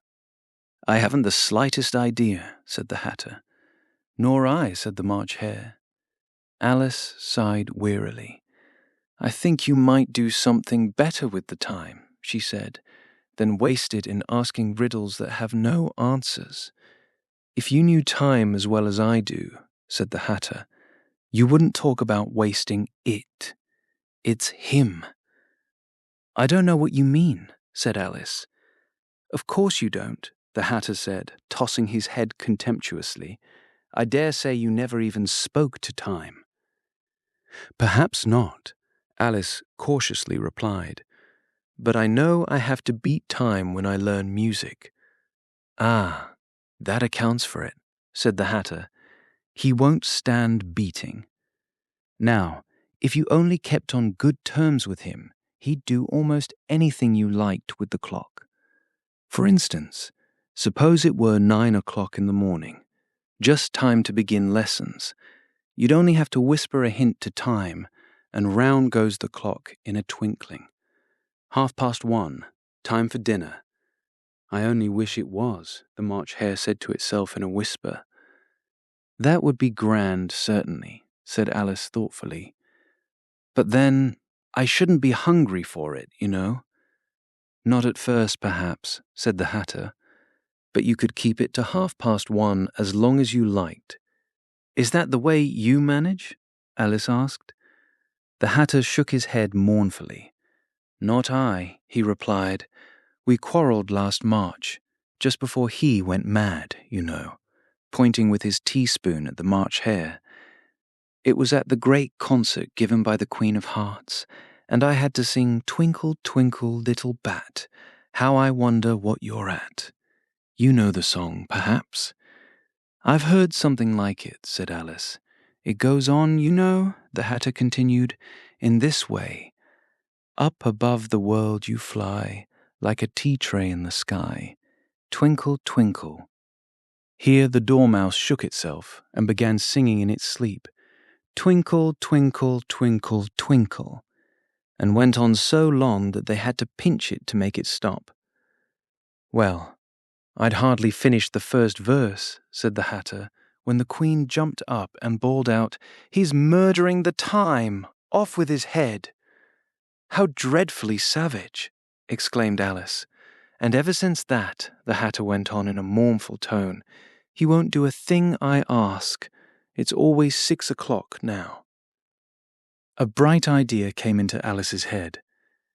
Is that the reason so many tea things are put out here? She asked. Yes, that's it, said the Hatter with a sigh. It's always tea time, and we've no time to wash the things between whiles. Then you keep moving round, I suppose, said Alice. Exactly so, said the Hatter, as the things get used up. But what happens when you come to the beginning again? Alice ventured to ask. Suppose we change the subject, the March Hare interrupted, yawning. I'm getting tired of this. I vote the young lady tells us a story. I'm afraid I don't know one, said Alice, rather alarmed at the proposal. Then the Dormouse shall, they both cried. Wake up, Dormouse. And they pinched it on both sides at once. The Dormouse slowly opened his eyes. I wasn't asleep, he said in a hoarse, feeble voice. I heard every word you fellows were saying. Tell us a story, said the March Hare. Yes, please do, pleaded Alice. And be quick about it, added the Hatter, or you'll be asleep again before it's done. Once upon a time there were 3 little sisters, the Dormouse began in a great hurry, and their names were Elsie, Lacey, and Tilly, and they lived at the bottom of a well.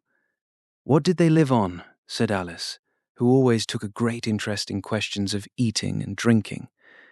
They lived on treacle, said the Dormouse, after thinking a minute or two. They couldn't have done that, you know, Alice gently remarked. They'd have been ill. So they were, said the Dormouse, very ill. Alice tried to fancy to herself what such an extraordinary way of living would be like, but it puzzled her too much. So she went on. But why did they live at the bottom of a well? Take some more tea, the March Hare said to Alice, very earnestly. I've had nothing yet, Alice replied in an offended tone, so I can't take more. You mean you can't take less, said the Hatter. It's very easy to take more than nothing. Nobody asked your opinion, said Alice. Who's making personal remarks now? The Hatter asked triumphantly.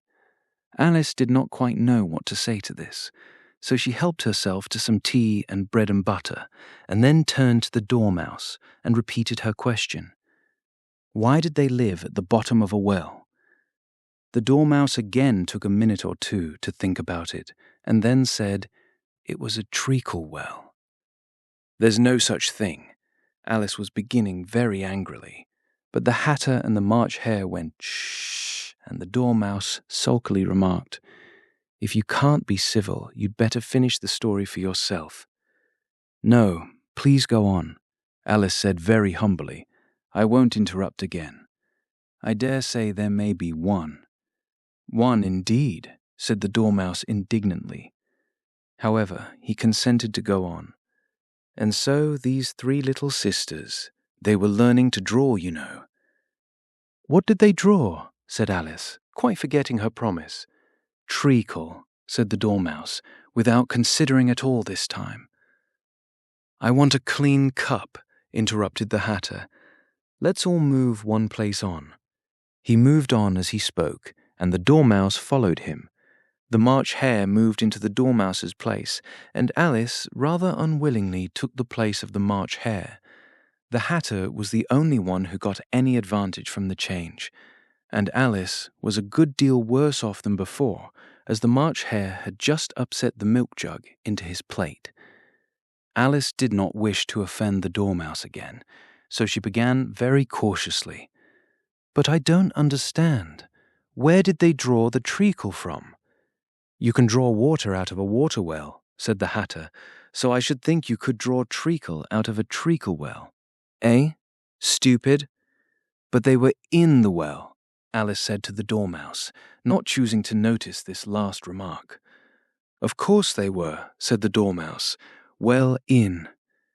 This answer so confused poor Alice that she let the Dormouse go on for some time without interrupting it.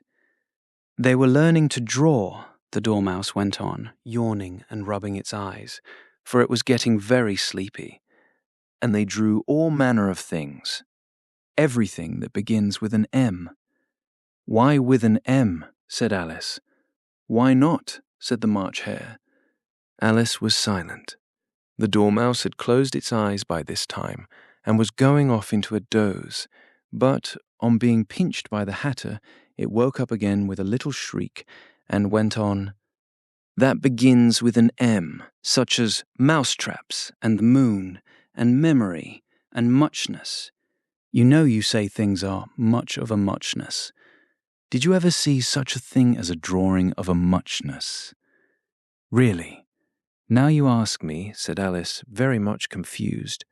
"I don't think—" "Then you shouldn't talk," said the Hatter. This piece of rudeness was more than Alice could bear. She got up in great disgust and walked off.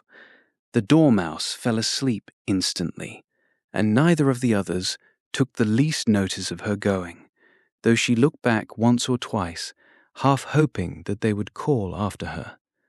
The last time she saw them, they were trying to put the Dormouse into the teapot. "At any rate, I'll never go there again," said Alice as she picked her way through the wood. "It's the stupidest tea party I ever was at in all my life." Just as she said this, she noticed that one of the trees had a door leading right into it. "That's very curious," she thought. "But everything's curious today. I think I may as well go in at once." And in she went. Once more she found herself in the long hall and close to the little glass table. "Now, I'll manage better this time," she said to herself, and began by taking the little golden key and unlocking the door that led into the garden. Then she went to work nibbling at the mushroom. She had kept a piece of it in her pocket till she was about a foot high.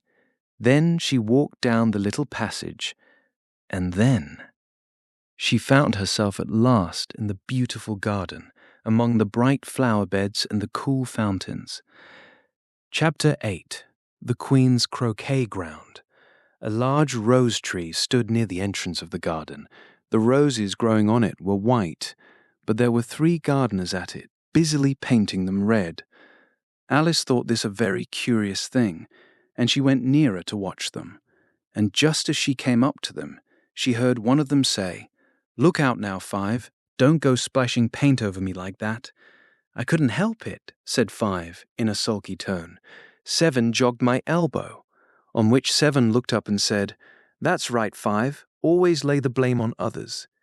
"You'd better not talk," said Five. "I heard the Queen say only yesterday you deserved to be beheaded." "What for?" said the one who had spoken first. "That's none of your business, Two," said Seven. "Yes, it is his business," said Five, "and I'll tell him. It was for bringing the cook tulip roots instead of onions." Seven flung down his brush and had just begun, "Well, of all the unjust things," when his eye chanced to fall upon Alice as she stood watching them, and he checked himself suddenly. The others looked round also, and all of them bowed low. "Would you tell me," said Alice, a little timidly, "why you are painting those roses?" 5 and 7 said nothing, but looked at 2. 2 began in a low voice. "Why, the fact is, you see, miss, this here ought to have been a red rose tree, and we put a white one in by mistake, and if the Queen was to find it out, we should all have our heads cut off, you know. So you see, miss, we're doing our best afore she comes, too." At this moment, 5, who had been anxiously looking across the garden, called out, "The Queen! The Queen!" and the 3 gardeners instantly threw themselves flat upon their faces. There was a sound of many footsteps, and Alice looked round, eager to see the Queen. First came 10 soldiers carrying clubs. These were all shaped like the 3 gardeners, oblong and flat, with their hands and feet at the corners. Next the 10 courtiers. These were ornamented all over with diamonds and walked 2 and 2, as the soldiers did. After these came the royal children. There were 10 of them, and the little dears came jumping merrily along hand in hand in couples. They were all ornamented with hearts. Next came the guests, mostly kings and queens, and among them Alice recognized the white rabbit. It was talking in a hurried, nervous manner, smiling at everything that was said, and went by without noticing her.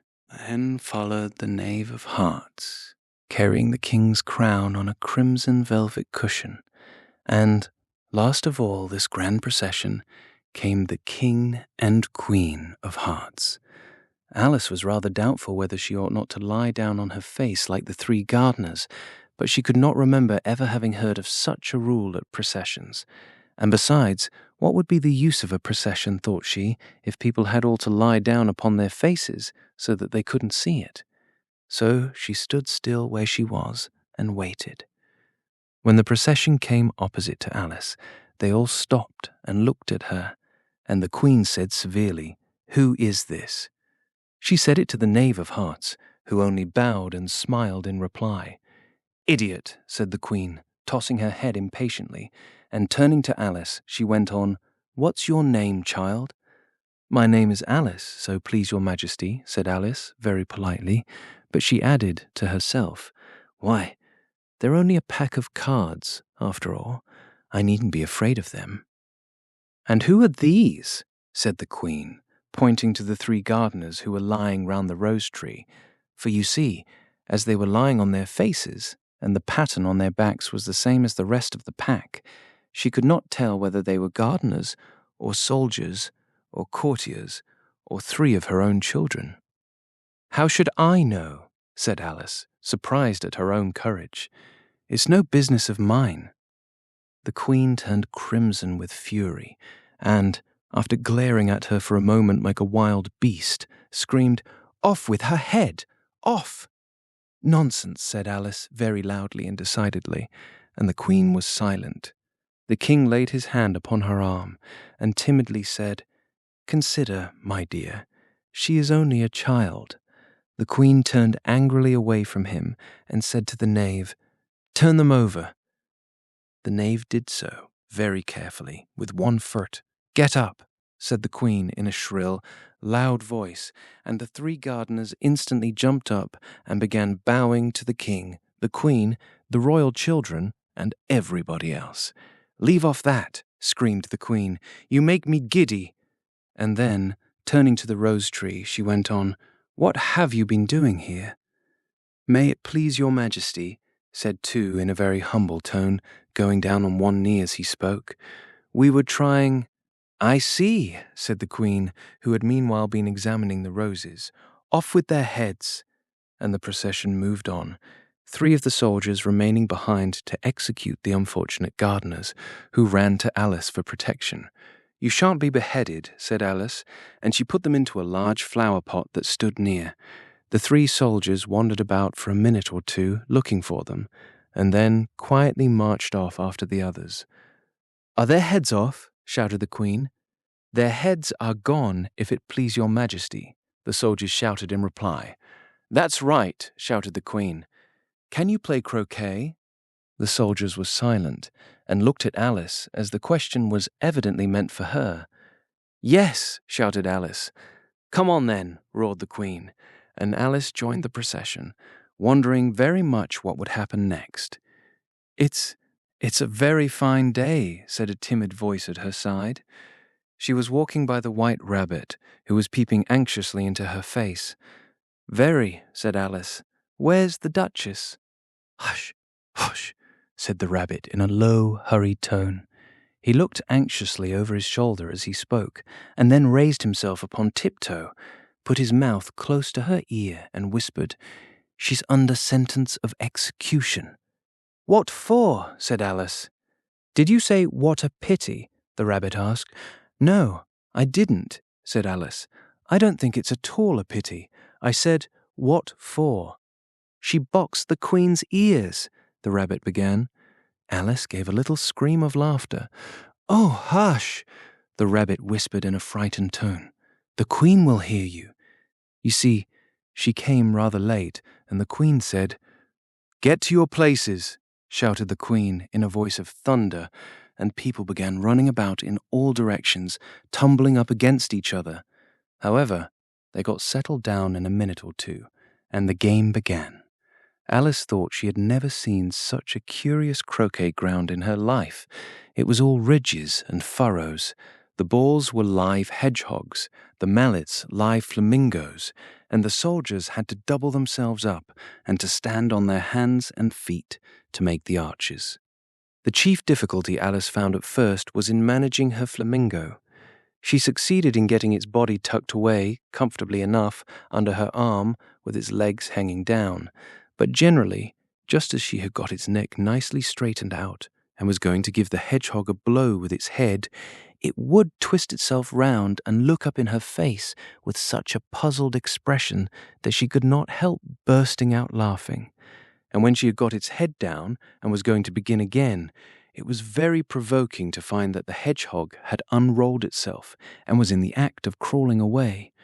Besides all this, there was generally a ridge or furrow in the way wherever she wanted to send the hedgehog to, and, as the doubled-up soldiers were always getting up and walking off to other parts of the ground, Alice soon came to the conclusion that it was a very difficult game indeed. The players all played at once without waiting for turns, quarrelling all the while and fighting for the hedgehogs, and in a very short time the Queen was in a furious passion and went stamping about and shouting, "Off with his head," or "Off with her head," about once in a minute. Alice began to feel very uneasy. To be sure, she had not as yet had any dispute with the Queen, but she knew that it might happen any minute. And then, thought she, what would become of me? They're dreadfully fond of beheading people here. The great wonder is that there's anyone left alive. She was looking about for some way of escape and wondering whether she could get away without being seen, when she noticed a curious appearance in the air. It puzzled her very much at first, but after watching it a minute or two, she made it out to be a grin, and she said to herself, "Is the Cheshire Cat? Now I shall have somebody to talk to." "How are you getting on?" said the cat, as soon as there was mouth enough for it to speak with. Alice waited till the eyes appeared, and then nodded. "It's no use speaking to it," she thought, "till its ears have come, or at least one of them." In another minute the whole head appeared, and then Alice put down her flamingo and began an account of the game, feeling very glad she had someone to listen to her. The cat seemed to think that there was enough of it now in sight, and no more of it appeared. "I don't think they play at all fairly," Alice began, in rather a complaining tone, "and they all quarrel so dreadfully one can't hear oneself speak, and they don't seem to have any rules in particular. At least, if there are, nobody attends to them. And you've no idea how confusing it is, all the things being alive. For instance, there's the arch I've got to go through next, walking about at the other end of the ground, and I should have croqueted the Queen's hedgehog just now, only it ran away when it saw mine coming." "How do you like the Queen?" said the cat in a low voice. "Not at all," said Alice. "She's so extremely—" Just then she noticed that the Queen was close behind her, listening, so she went on, "Likely to win, that it's hardly worth while finishing the game." The Queen smiled and passed on. "Who are you talking to?" said the King, going up to Alice and looking at the cat's head with great curiosity. "It's a friend of mine, a Cheshire Cat," said Alice. "Allow me to introduce it." "I don't like the look of it at all," said the King. "However, it may kiss my hand if it likes." "I'd rather not," the cat remarked. "Don't be impertinent," said the King, "and don't look at me like that." He got behind Alice as he spoke. "A cat may look at a king," said Alice. "I've read that in some book, but I don't remember where." "Well, it must be removed," said the King very decidedly, and he called the Queen, who was passing at the moment. "My dear, I wish you would have this cat removed." The Queen had only one way of settling all difficulties, great or small. "Off with his head," she said, without even looking round. "I'll fetch the executioner myself," said the King eagerly, and he hurried off. Alice thought she might as well go back and see how the game was going on, as she heard the Queen's voice in the distance, screaming with passion. She had already heard her sentence 3 of the players to be executed for having missed their turns, and she did not like the look of things at all, as the game was in such confusion that she never knew whether it was her turn or not. So she went in search of her hedgehog. The hedgehog was engaged in a fight with another hedgehog, which seemed to Alice an excellent opportunity for croqueting one of them with the other. The only difficulty was that her flamingo was gone across to the other side of the garden, where Alice could see it trying in a helpless sort of way to fly up into a tree. By the time she had caught the flamingo and brought it back, the fight was over, and both the hedgehogs were out of sight. But it doesn't matter much, thought Alice, as all the archers are gone from this side of the ground. So she tucked it away under her arm, that it might not escape again, and went back for a little more conversation with her friend. When she got back to the Cheshire Cat, she was surprised to find quite a large crowd collected round it. There was a dispute going on between the executioner, the king, and the queen, who were all talking at once, while all the rest were quite silent and looked very uncomfortable. The moment Alice appeared, she was appealed to by all three to settle the question, and they repeated their arguments to her, though, as they all spoke at once, she found it very hard indeed to make out exactly what they said. The executioner's argument was that you couldn't cut off a head unless there was a body to cut it off from, that he had never had to do such a thing before, and he wasn't going to begin at his time of life. The king's argument was that anything that had a head could be beheaded, and that you weren't to talk nonsense. The queen's argument was that if something wasn't done about it in less than no time, she'd have everybody executed all round. It was this last remark that had made the whole party look so grave and anxious. Alice could think of nothing else to say but, "It belongs to the Duchess. You'd better ask her about it." "She's in prison," the Queen said to the executioner. "Fetch her here." And the executioner went off like an arrow. The cat's head began fading away the moment he was gone, and by the time he had come back with the Duchess, it had entirely disappeared. So the king and the executioner ran wildly up and down looking for it, while the rest of the party went back to the game. Chapter 9.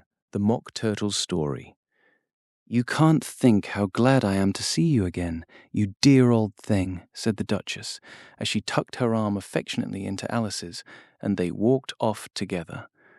Alice was very glad to find her in such a pleasant temper, and thought to herself that perhaps it was only the pepper that had made her so savage when they met in the kitchen. "When I'm a duchess," she said to herself, not in a very hopeful tone though, "I won't have any pepper in my kitchen at all. Soup does very well without.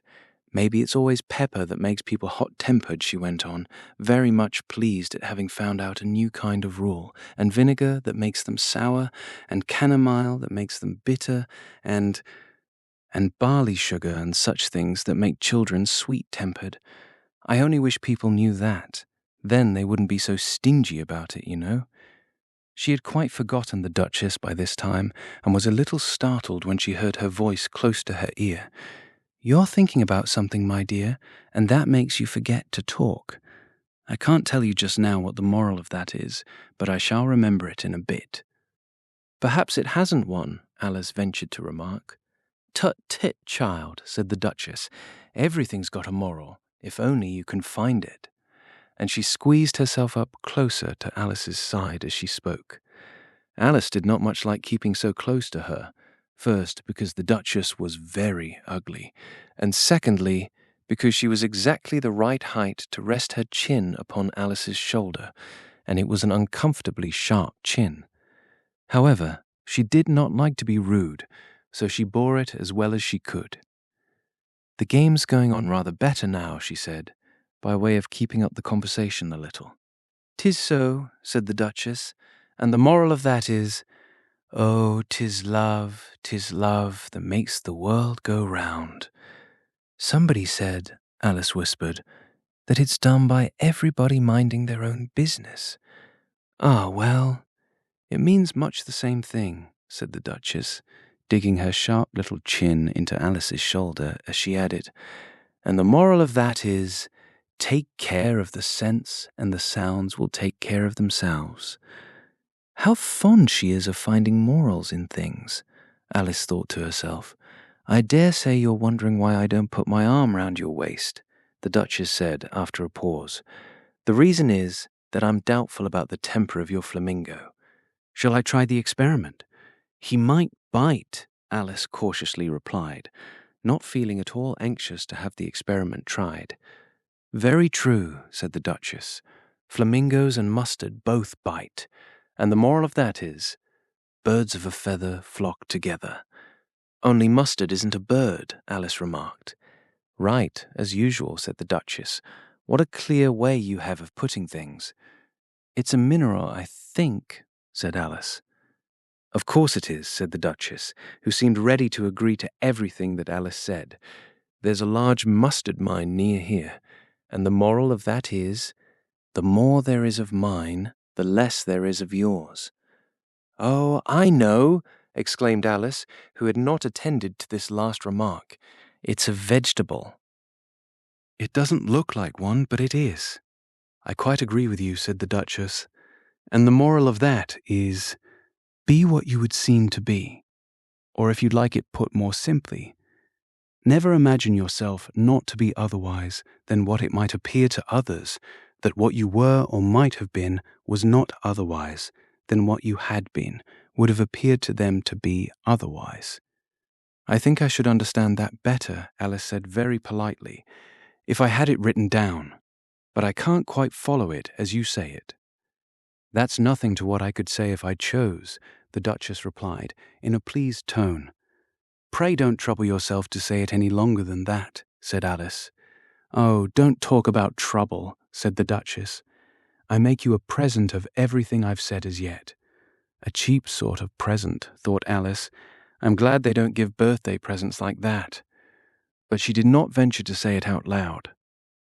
"Thinking again?" the Duchess asked, with another dig of her sharp little chin. "I've a right to think," said Alice sharply, for she was beginning to feel a little worried. "Just about as much right," said the Duchess, "as pigs have to fly.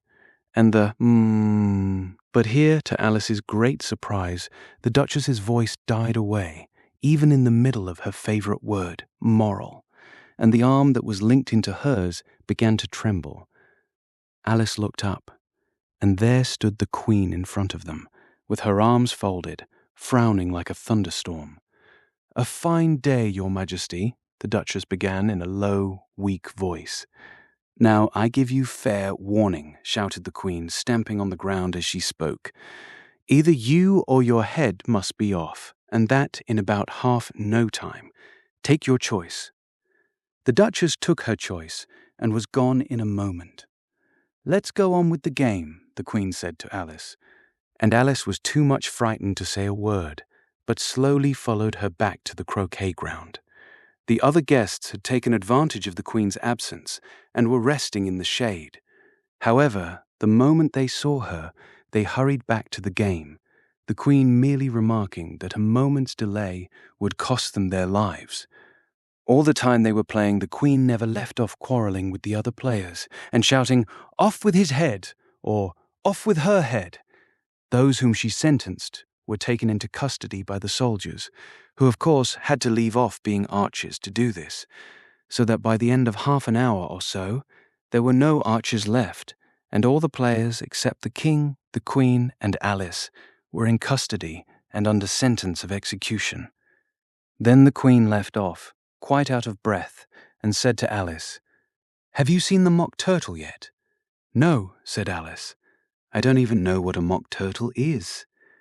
"It's the thing mock turtle soup is made from," said the Queen. "I never saw one, or heard of one," said Alice. "Come on then," said the Queen, "and he shall tell you his history." As they walked off together, Alice heard the King say in a low voice to the company generally, "You are all pardoned." "Come, that's a good thing," she said to herself, for she had felt quite unhappy at the number of executions the Queen had ordered. They very soon came upon a griffin, lying fast asleep in the sun. If you don't know what a griffin is, look at the picture. "Up, lazy thing," said the Queen, "and take this young lady to see the mock turtle and to hear his history. I must go back and see after some executions I have ordered." And she walked off, leaving Alice alone with the griffin. Alice did not quite like the look of the creature, but on the whole she thought it would be quite as safe to stay with it as to go after that savage queen. So she waited. The griffin sat up and rubbed its eyes. Then it watched the queen till she was out of sight. Then it chuckled. "What fun," said the griffin, half to itself, half to Alice. "What is the fun?" said Alice. "Why, she," said the griffin. "It's all her fancy, that. They never executes nobody, you know. Come on." "Everybody says, 'Come on,' here," thought Alice, as she went slowly after it. "I never was so ordered about in all my life, never." They had not gone far before they saw the mock turtle in the distance, sitting sad and lonely on a little ledge of rock, and, as they came nearer, Alice could hear him sighing as if his heart would break. She pitied him deeply. "What is his sorrow?" she asked the griffin, and the griffin answered, very nearly in the same words as before. "It's all his fancy, that. He hasn't got no sorrow, you know. Come on." So they went up to the mock turtle, who looked at them with large eyes full of tears, but said nothing. "This here young lady," said the griffin, "she wants for to know your history, she do." "I'll tell it her," said the mock turtle in a deep, hollow tone. "Sit down, both of you, and don't speak a word till I've finished." So they sat down, and nobody spoke for some minutes. Alice thought to herself, "I don't see how he can ever finish if he doesn't begin." But she waited patiently. "Once," said the mock turtle at last, with a deep sigh, "I was a real turtle." These words were followed by a very long silence, broken only by an occasional exclamation of "chick" from the griffin, and the constant heavy sobbing of the mock turtle. Alice was very nearly getting up and saying, "Thank you, sir, for your interesting story," but she could not help thinking there must be more to come, so she sat still and said nothing. "When we were little," the mock turtle went on at last, more calmly, though still sobbing a little now and then, "we went to school in the sea. The master was an old turtle. We used to call him Tortoise." "Why did you call him Tortoise if he wasn't one?" Alice asked. "We called him Tortoise because he taught us," said the mock turtle angrily. "Really, you are very dull. You ought to be ashamed of yourself for asking such a simple question," added the griffin. And then they both sat silent and looked at poor Alice, who felt ready to sink into the earth. At last the griffin said to the mock turtle, "Drive on, old fellow. Don't be all day about it." And he went on in these words. "Yes, we went to school in the sea, though you mayn't believe it." "I never said I didn't," interrupted Alice. "You did," said the mock turtle. "Hold your tongue," added the griffin, before Alice could speak again. The mock turtle went on. "We had the best of educations. In fact, we went to school every day." "I've been to a day school too," said Alice. "You needn't be so proud as all that."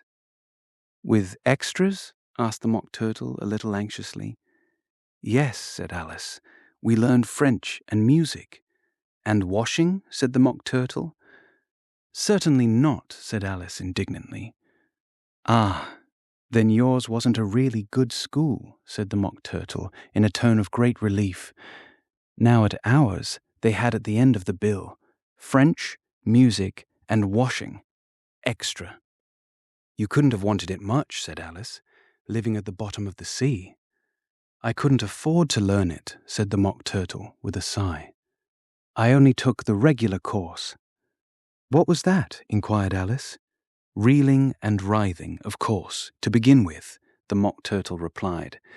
"And then the different branches of arithmetic: ambition, distraction, uglification, and derision." "I never heard of uglification," Alice ventured to say. "What is it?" The griffin lifted up both its paws in surprise. "What? Never heard of uglifying?" it exclaimed. "You know what to beautify is, I suppose?" "Yes," said Alice doubtfully. "It means to make anything prettier." "Well then," the griffin went on, If you don't know what to uglify is, you are a simpleton." Alice did not feel encouraged to ask any more questions about it, so she turned to the Mock Turtle and said, "What else had you to learn?" "Well, there was mystery," the Mock Turtle replied, counting off the subjects on his flappers. "Mystery, ancient and modern, with seaography, then drawling. The drawling master was an old conger eel that used to come once a week. He taught us drawling, stretching, and fainting in coils." "What was that like?" said Alice. "Well, I can't show it you myself," the Mock Turtle said. "I'm too stiff. And the Gryphon never learnt it." "Hadn't time," said the Gryphon. "I went to the classics master, though. He was an old crab, he was." "I never went to him," the Mock Turtle said with a sigh. "He taught laughing and grief, they used to say." So he did," said the Gryphon, sighing in his turn, and both creatures hid their faces in their paws. "And how many hours a day did you do lessons?" said Alice, in a hurry to change the subject.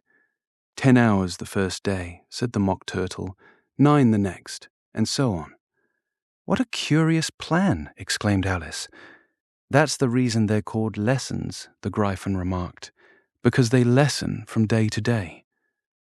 This was quite a new idea to Alice, and she thought it over a little before she made her next remark. "Then the 11th day must have been a holiday." "Of course it was," said the Mock Turtle. "And how did you manage on the 12th?" Alice went on eagerly. "That's enough about lessons," the Gryphon interrupted in a very decided tone. "Tell her something about the games now." Chapter 10, The Lobster Quadrille.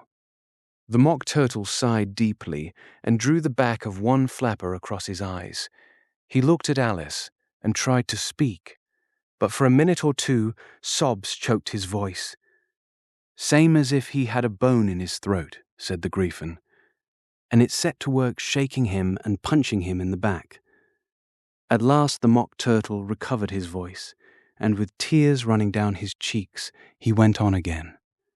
"You may not have lived much under the sea." "I haven't," said Alice. "And perhaps you were never even introduced to a lobster."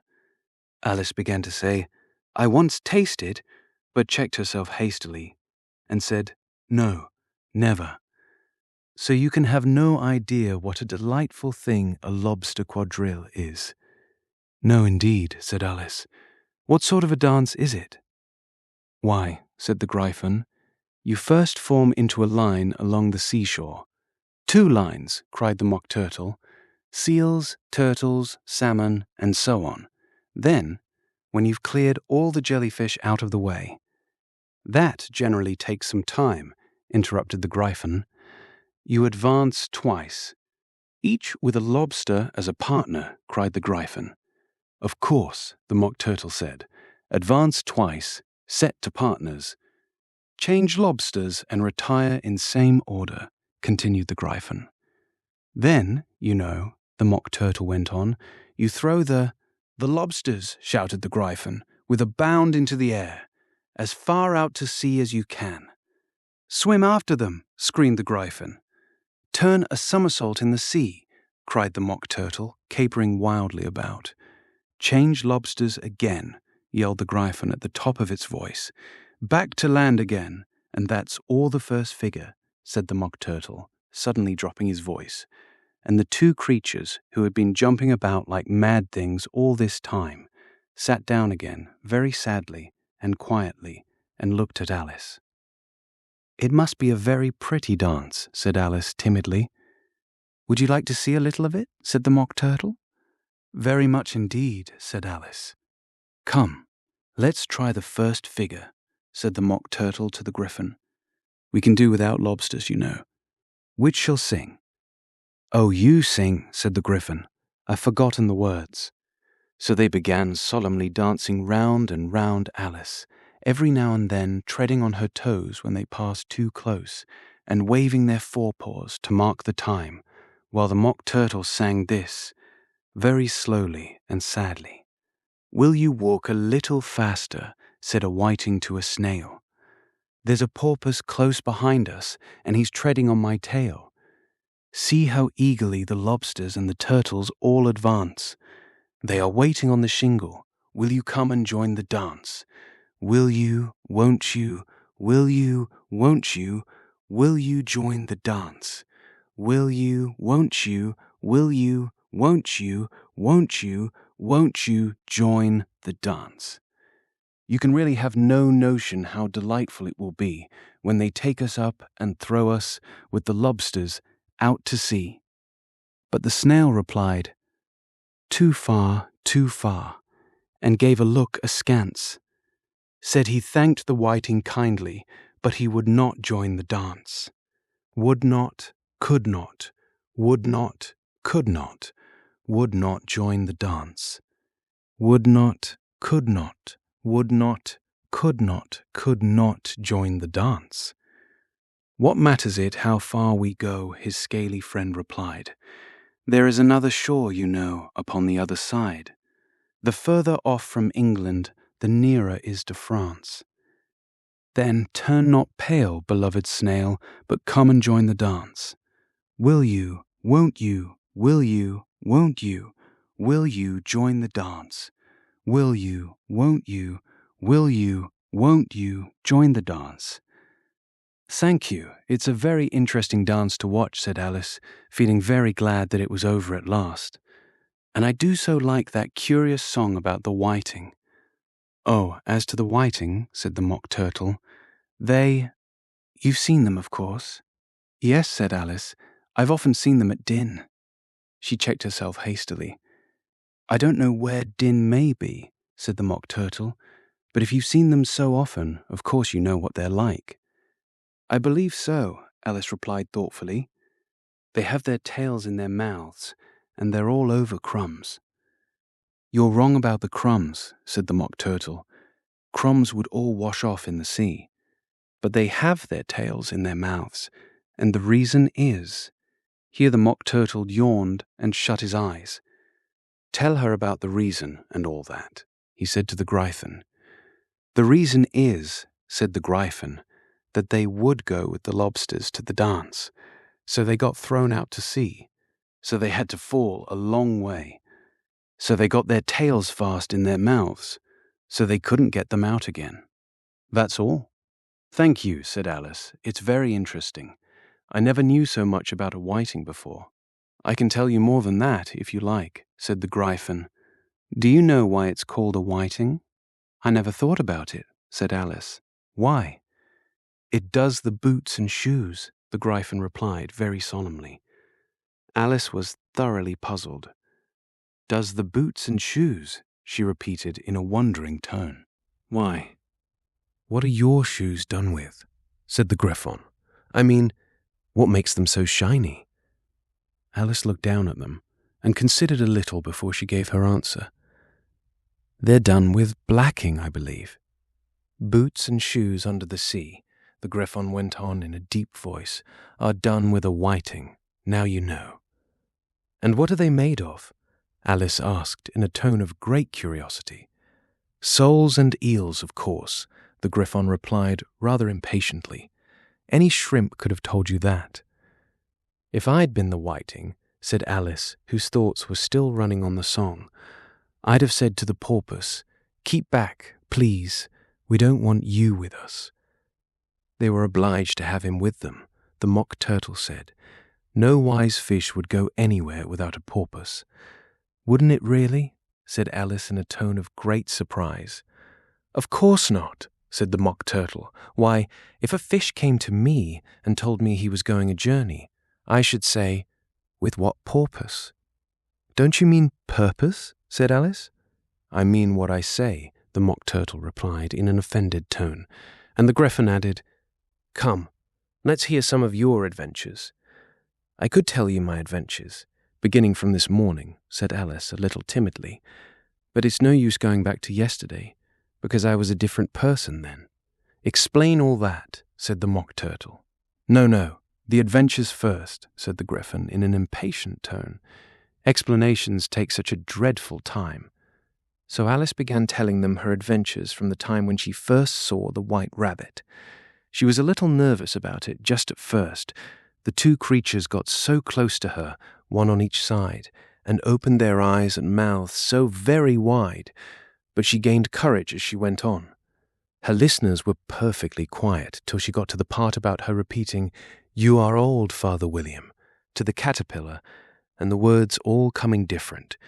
And then the mock turtle drew a long breath and said, "That's very curious." "It's all about as curious as it can be," said the Griffin. "It all came different," the mock turtle repeated thoughtfully. "I should like to hear her try and repeat something now. Tell her to begin." He looked at the Griffin as if he thought it had some kind of authority over Alice. "Stand up and repeat, 'Tis the voice of the sluggard,'" said the Griffin. "How the creatures order one about and make one repeat lessons," thought Alice. "I might as well be at school at once." However, she got up and began to repeat it, but her head was so full of the lobster quadrille that she hardly knew what she was saying, and the words came very queer indeed. "'Tis the voice of the lobster, I heard him declare, you have baked me too brown, I must sugar my hair. As a duck with its eyelids, so he with his nose trims his belt and his buttons and turns out his toes." Later editions continued as follows. "When the sands are all dry, he is gay as a lark, and will talk in contemptuous tones of the shark. But when the tide rises and sharks are around, his voice has a timid and tremulous sound." "That's different from what I used to say when I was a child," said the Griffon. "Well, I never heard it before," said the mock turtle, "but it sounds uncommon nonsense." Alice said nothing. She had sat down with her face in her hands, wondering if anything would ever happen in a natural way again. "I should like to have it explained," said the mock turtle. "She can't explain it," said the Griffon hastily.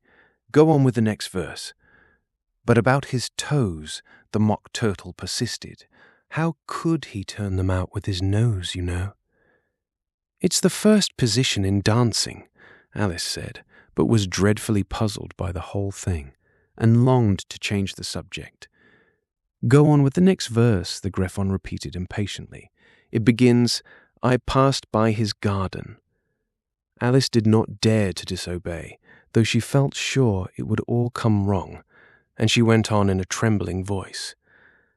"I passed by his garden and marked, with one eye, how the owl and the panther were sharing a pie." Later editions continued as follows.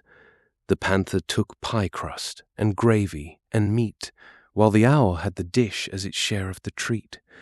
When the pie was all finished, the owl, as a boon, was kindly permitted to pocket the spoon, while the panther received knife and fork with a growl, and concluded the banquet." "What is the use of repeating all that stuff?" the mock turtle interrupted, "if you don't explain it as you go on? It's by far the most confusing thing I ever heard." "Yes, I think you'd better leave off," said the Griffon, and Alice was only too glad to do so. "Shall we try another figure of the lobster quadrille?" the Griffon went on, "or would you like the mock turtle to sing you a song?" "Oh, a song, please, if the mock turtle would be so kind," Alice replied, so eagerly that the Griffon said, in a rather offended tone, "No accounting for tastes. Sing her turtle soup, will you, old fellow?" The mock turtle sighed deeply and began, in a voice sometimes choked with sobs, to sing this. "Beautiful soup, so rich and green, waiting in a hot tureen, who for such dainties would not stoop? Soup of the evening, beautiful soup. Soup of the evening, beautiful soup. Beautiful soup. Beautiful soup. Soup of the evening, beautiful, beautiful soup. Beautiful soup. Who cares for fish, game, or any other dish? Who would not give all else for 2 pennyworth only of beautiful soup? Pennyworth only of beautiful soup. Beautiful soup. Beautiful soup. Soup of the evening.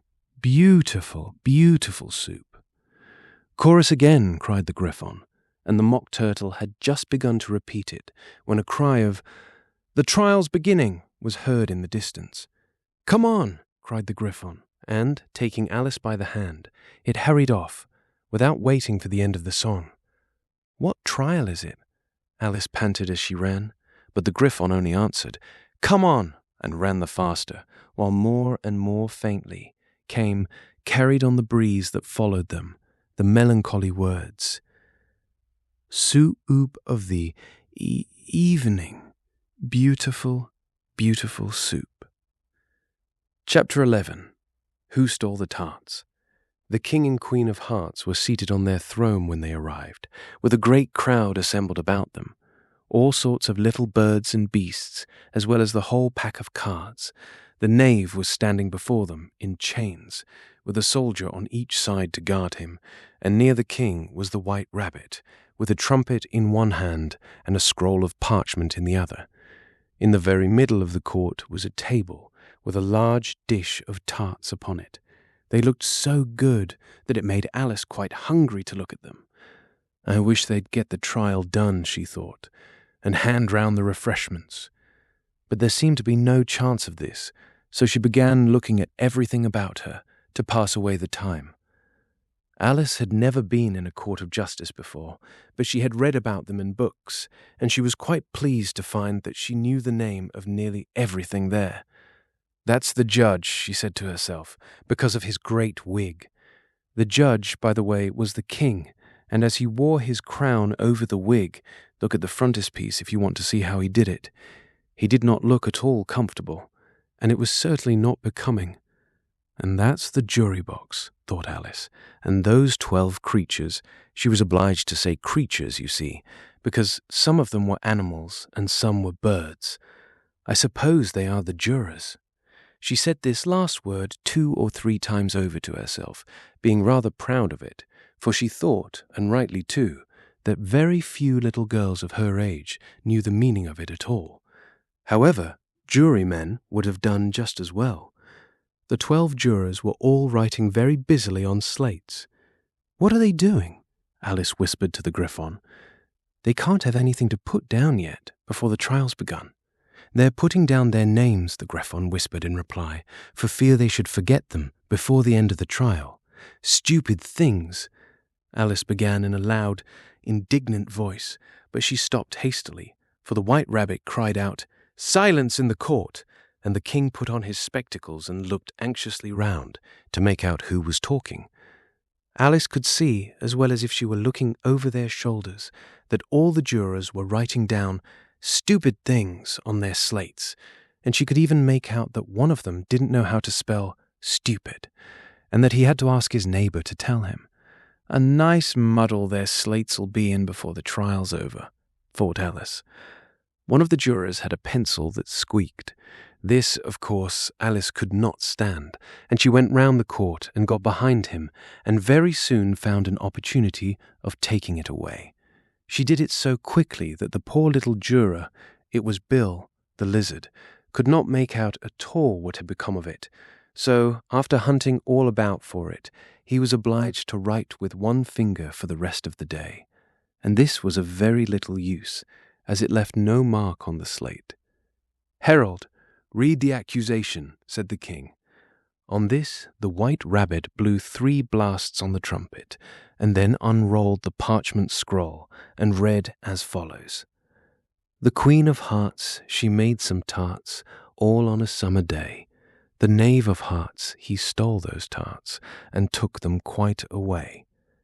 "Consider your verdict," the king said to the jury. "Not yet, not yet," the rabbit hastily interrupted. "There's a great deal to come before that." "Call the first witness," said the king, and the White Rabbit blew 3 blasts on the trumpet and called out, "First witness." The first witness was the Hatter. He came in with a teacup in one hand and a piece of bread and butter in the other. "I beg pardon, Your Majesty," he began, "for bringing these in, but I hadn't quite finished my tea when I was sent for." "You ought to have finished," said the king. "When did you begin?" The Hatter looked at the March Hare, who had followed him into the court, arm in arm with the Dormouse.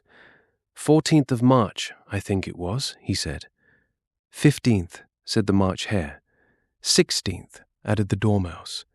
Write that down, the king said to the jury, and the jury eagerly wrote down all 3 dates on their slates, and then added them up, and reduced the answer to shillings and pence. Take off your hat, the king said to the Hatter. It isn't mine, said the Hatter. Stolen, the king exclaimed, turning to the jury, who instantly made a memorandum of the fact. I keep them to sell, the Hatter added as an explanation. I've none of my own. I'm a Hatter. Here the Queen put on her spectacles and began staring at the Hatter, who turned pale and fidgeted. Give your evidence, said the king, and don't be nervous, or I'll have you executed on the spot. This did not seem to encourage the witness at all. He kept shifting from one foot to the other, looking uneasily at the Queen, and in his confusion he bit a large piece out of his teacup instead of the bread and butter. Just at this moment, Alice felt a very curious sensation, which puzzled her a good deal until she made out what it was. She was beginning to grow larger again, and she thought at first she would get up and leave the court, but on second thoughts she decided to remain where she was as long as there was room for her. I wish you wouldn't squeeze so, said the Dormouse, who was sitting next to her. I can hardly breathe. I can't help it, said Alice very meekly. I'm growing. You've no right to grow here, said the Dormouse. Don't talk nonsense, said Alice more boldly. You know you're growing too. Yes, but I grow at a reasonable pace, said the Dormouse, not in that ridiculous fashion, and he got up very sulkily and crossed over to the other side of the court. All this time the Queen had never left off staring at the Hatter, and just as the Dormouse crossed the court, she said to one of the officers of the court, Bring me the list of the singers in the last concert, on which the wretched Hatter trembled so that he shook both his shoes off. Give your evidence, the king repeated angrily, or I'll have you executed, whether you're nervous or not.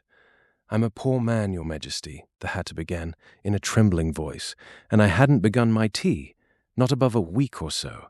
And what with the bread and butter getting so thin, and the twinkling of the tea— The twinkling of the what? Said the king. It began with the tea, the Hatter replied. Of course twinkling begins with the tea, said the king sharply. Do you take me for a dunce? Go on. I'm a poor man, the Hatter went on, and most things twinkled after that. Only the March Hare said, I didn't, the March Hare interrupted in a great hurry. You did, said the Hatter. I deny it, said the March Hare. He denies it, said the king. Leave out that part. Well, at any rate, the Dormouse said, the Hatter went on, looking anxiously round to see if he would deny it too, but the Dormouse denied nothing, being fast asleep. After that, continued the Hatter, I cut some more bread and butter. But what did the Dormouse say? One of the jury asked. That I can't remember, said the Hatter. You must remember, remarked the king, or I'll have you executed. The miserable Hatter dropped his teacup and bread and butter and went down on one knee. I'm a poor man, your majesty, he began. You're a very poor speaker, said the king. Here one of the guinea pigs cheered and was immediately suppressed by the officers of the court. As that is rather a hard word, I will just explain to you how it was done. They had a large canvas bag, which tied up at the mouth with strings. Into this they slipped the guinea pig, head first, and then sat upon it. I'm glad I've seen that done, thought Alice. I've so often read in the newspapers, at the end of trials, there was some attempts at applause, which was immediately suppressed by the officers of the court, and I never understood what it meant till now. If that's all you know about it, you may stand down, continued the king. I can't go no lower, said the Hatter. I'm on the floor, as it is. Then you may sit down, the king replied. Here the other guinea pig cheered and was suppressed. Come, that finished the guinea pigs, thought Alice. Now we shall get on better. I'd rather finish my tea, said the Hatter, with an anxious look at the Queen, who was reading the list of singers. You may go, said the king, and the Hatter hurriedly left the court, without even waiting to put his shoes on. And Just take his head off outside, the Queen added to one of the officers, but the Hatter was out of sight before the officer could get to the door. "Call the next witness," said the King. The next witness was the Duchess's cook. She carried the pepper box in her hand, and Alice guessed who it was, even before she got into the court, by the way the people near the door began sneezing all at once. "Give your evidence," said the King. "Shan't," said the cook. The King looked anxiously at the White Rabbit, who said in a low voice, "Your Majesty must cross-examine this witness." "Well, if I must, I must," the King said, with a melancholy air, and after folding his arms and frowning at the cook till his eyes were nearly out of sight, he said in a deep voice, "What are tarts made of?" "Pepper, mostly," said the cook. "Treacle," said a sleepy voice behind her. "Collar that dormouse," the Queen shrieked out. "Behead that dormouse! Turn that dormouse out of court! Suppress him! Pinch him! Off with his whiskers!" For some minutes the whole court was in confusion, getting the dormouse turned out, and by the time they had settled down again, the cook had disappeared. "Never mind," said the King with an air of great relief. "Call the next witness." And he added in an undertone to the Queen, "Really, my dear, you must cross-examine the next witness. It quite makes my forehead ache." Alice watched the White Rabbit as he fumbled over the list, feeling very curious to see what the next witness would be like. "For they haven't got much evidence yet," she said to herself. Imagine her surprise when the White Rabbit read out, at the top of his shrill little voice, the name Alice. Chapter 12. Alice's Evidence. "Here!" cried Alice, quite forgetting in the flurry of the moment how large she had grown in the last few minutes, and she jumped up in such a hurry that she tipped over the jury box with the edge of her skirt, upsetting all the jurymen onto the heads of the crowd below. And there they lay sprawling about, reminding her very much of a globe of goldfish she had accidentally upset the week before. "Oh, I beg your pardon," she exclaimed in a tone of great dismay, and began picking them up again as quickly as she could, for the accident of the goldfish kept running in her head, and she had a vague sort of idea that they must be collected at once and put back into the jury box, or they would die. "The trial cannot proceed," said the King in a very grave voice, "until all the jurymen are back in their proper places. All," he repeated with great emphasis, looking hard at Alice as he said so. Alice looked at the jury box and saw that, in her haste, she had put the lizard in head downwards, and the poor little thing was waving its tail about in a melancholy way, being quite unable to move. She soon got it out again and put it right. "Not that it signifies much," she said to herself. "I should think it would be quite as much use in the trial one way up as the other." As soon as the jury had a little recovered from the shock of being upset, and their slates and pencils had been found and handed back to them, they set to work very diligently to write out a history of the accident, all except the lizard, who seemed too much overcome to do anything but sit with its mouth open, gazing up into the roof of the court. "What do you know about this business?" the King said to Alice. "Nothing," said Alice. "Nothing whatever," persisted the King.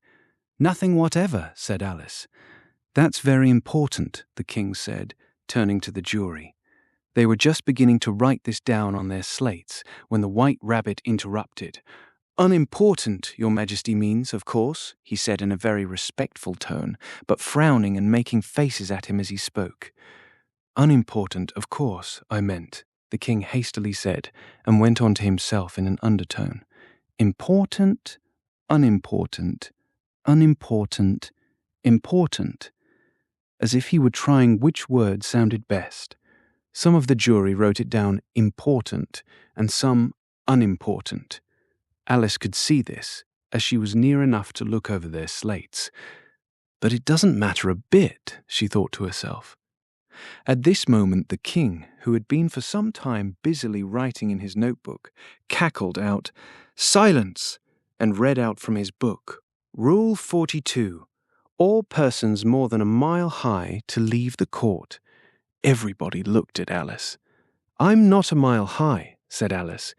"You are," said the king. "Nearly 2 miles high," added the queen. "Well, I shan't go at any rate," said Alice. "Besides, that's not a regular rule. You invented it just now." "It's the oldest rule in the book," said the king. "Then it ought to be number 1, said Alice. The king turned pale and shut his notebook hastily. "Consider your verdict," he said to the jury in a low, trembling voice. "There's more evidence to come yet, please your majesty," said the White Rabbit, jumping up in a great hurry. "This paper has just been picked up." "What's in it?" said the queen. "I haven't opened it yet," said the White Rabbit, "but it seems to be a letter written by the prisoner to somebody." "It must have been that," said the king, "unless it was written to nobody, which isn't usual, you know." "Who is it directed to?" said one of the jurymen. "It isn't directed at all," said the White Rabbit. "In fact, there's nothing written on the outside." He unfolded the paper as he spoke and added, "It isn't a letter, after all. It's a set of verses." "Are they in the prisoner's handwriting?" asked another of the jurymen. "No, they're not," said the White Rabbit, "and that's the queerest thing about it." The jury all looked puzzled. "He must have imitated somebody else's hand," said the king. The jury all brightened up again. "Please your majesty," said the knave, "I didn't write it, and they can't prove I did. There's no name signed at the end." "If you didn't sign it," said the king, "that only makes the matter worse. You must have meant some mischief, or else you'd have signed your name like an honest man." There was a general clapping of hands at this. It was the first really clever thing the king had said that day. "That proves his guilt," said the queen. "It proves nothing of the sort," said Alice. "Why, you don't even know what they're about." "Read them," said the king. The White Rabbit put on his spectacles. "Where shall I begin, please your majesty?" he asked. "Begin at the beginning," the king said gravely, "and go on till you come to the end. Then stop." These were the verses the White Rabbit read. "They told me you had been to her and mentioned me to him. She gave me a good character, but said I could not swim. He sent them word I had not gone. We know it to be true. If she should push the matter on, what would become of you? I gave her 1, they gave him 2, you gave us 3 or more. They all returned from him to you, though they were mine before. If I or she should chance to be involved in this affair, he trusts to you to set them free, exactly as we were. My notion was that you had been, before she had this fit, an obstacle that came between him and ourselves and it. Don't let him know she liked them best, for this must ever be a secret, kept from all the rest, between yourself and me." "That's the most important piece of evidence we've heard yet," said the king, rubbing his hands. "So now let the jury—" "If any one of them can explain it," said Alice. She had grown so large in the last few minutes that she wasn't a bit afraid of interrupting him. "I'll give him 6pence. I don't believe there's an atom of meaning in it." The jury all wrote down on their slates, "She doesn't believe there's an atom of meaning in it," but none of them attempted to explain the paper. "If there's no meaning in it," said the king, "that saves a world of trouble, you know, as we needn't try to find any. And yet, I don't know," he went on, spreading out the verses on his knee and looking at them with one eye. "I seem to see some meaning in them, after all. Said I could not swim. You can't swim, can you?" he added, turning to the knave. The knave shook his head sadly. "Do I look like it?" he said, which he certainly did not, being made entirely of cardboard. "All right, so far," said the king, and he went on muttering over the verses to himself. "We know it to be true." That's the jury, of course. "I gave her 1, they gave him 2. Why, that must be what he did with the tarts, you know. But it goes on, they all returned from him to you," said Alice. "Why, there they are," said the king triumphantly, pointing to the tarts on the table. "Nothing can be clearer than that. Then again, before she had this fit, "You never had fits, my dear, I think," he said to the Queen. "Never," said the Queen furiously, throwing an inkstand at the lizard as she spoke. The unfortunate little Bill had left off writing on his slate with one finger, as he found it made no mark, but he now hastily began again, using the ink that was trickling down his face, as long as it lasted. "Then the words don't fit you," said the King, looking round the court with a smile. There was a dead silence. "It's a pun," the King added in an offended tone, and everybody laughed. "Let the jury consider their verdict," the King said, for about the 20th time that day. "No, no," said the Queen. "Sentence first, verdict afterwards." "Stuff and nonsense," said Alice loudly. "The idea of having the sentence first." "Hold your tongue," said the Queen, turning purple. "I won't," said Alice. "Off with her head," the Queen shouted at the top of her voice. Nobody moved. "Who cares for you?" said Alice. She had grown to her full size by this time. "You're nothing but a pack of cards." At this the whole pack rose up into the air and came flying down upon her. She gave a little scream, half of fright and half of anger, and tried to beat them off, and found herself lying on the bank with her head in the lap of her sister, who was gently brushing away some dead leaves that had fluttered down from the trees upon her face. "Wake up, Alice dear," said her sister. "Why, what a long sleep you've had." "Oh, I've had such a curious dream," said Alice, and she told her sister, as well as she could remember them, all these strange adventures of hers that you have just been reading about. And when she had finished, her sister kissed her and said, "It was a curious dream, dear, certainly. But now run into your tea. It's getting late." So Alice got up and ran off, thinking while she ran, as well she might, what a wonderful dream it had been.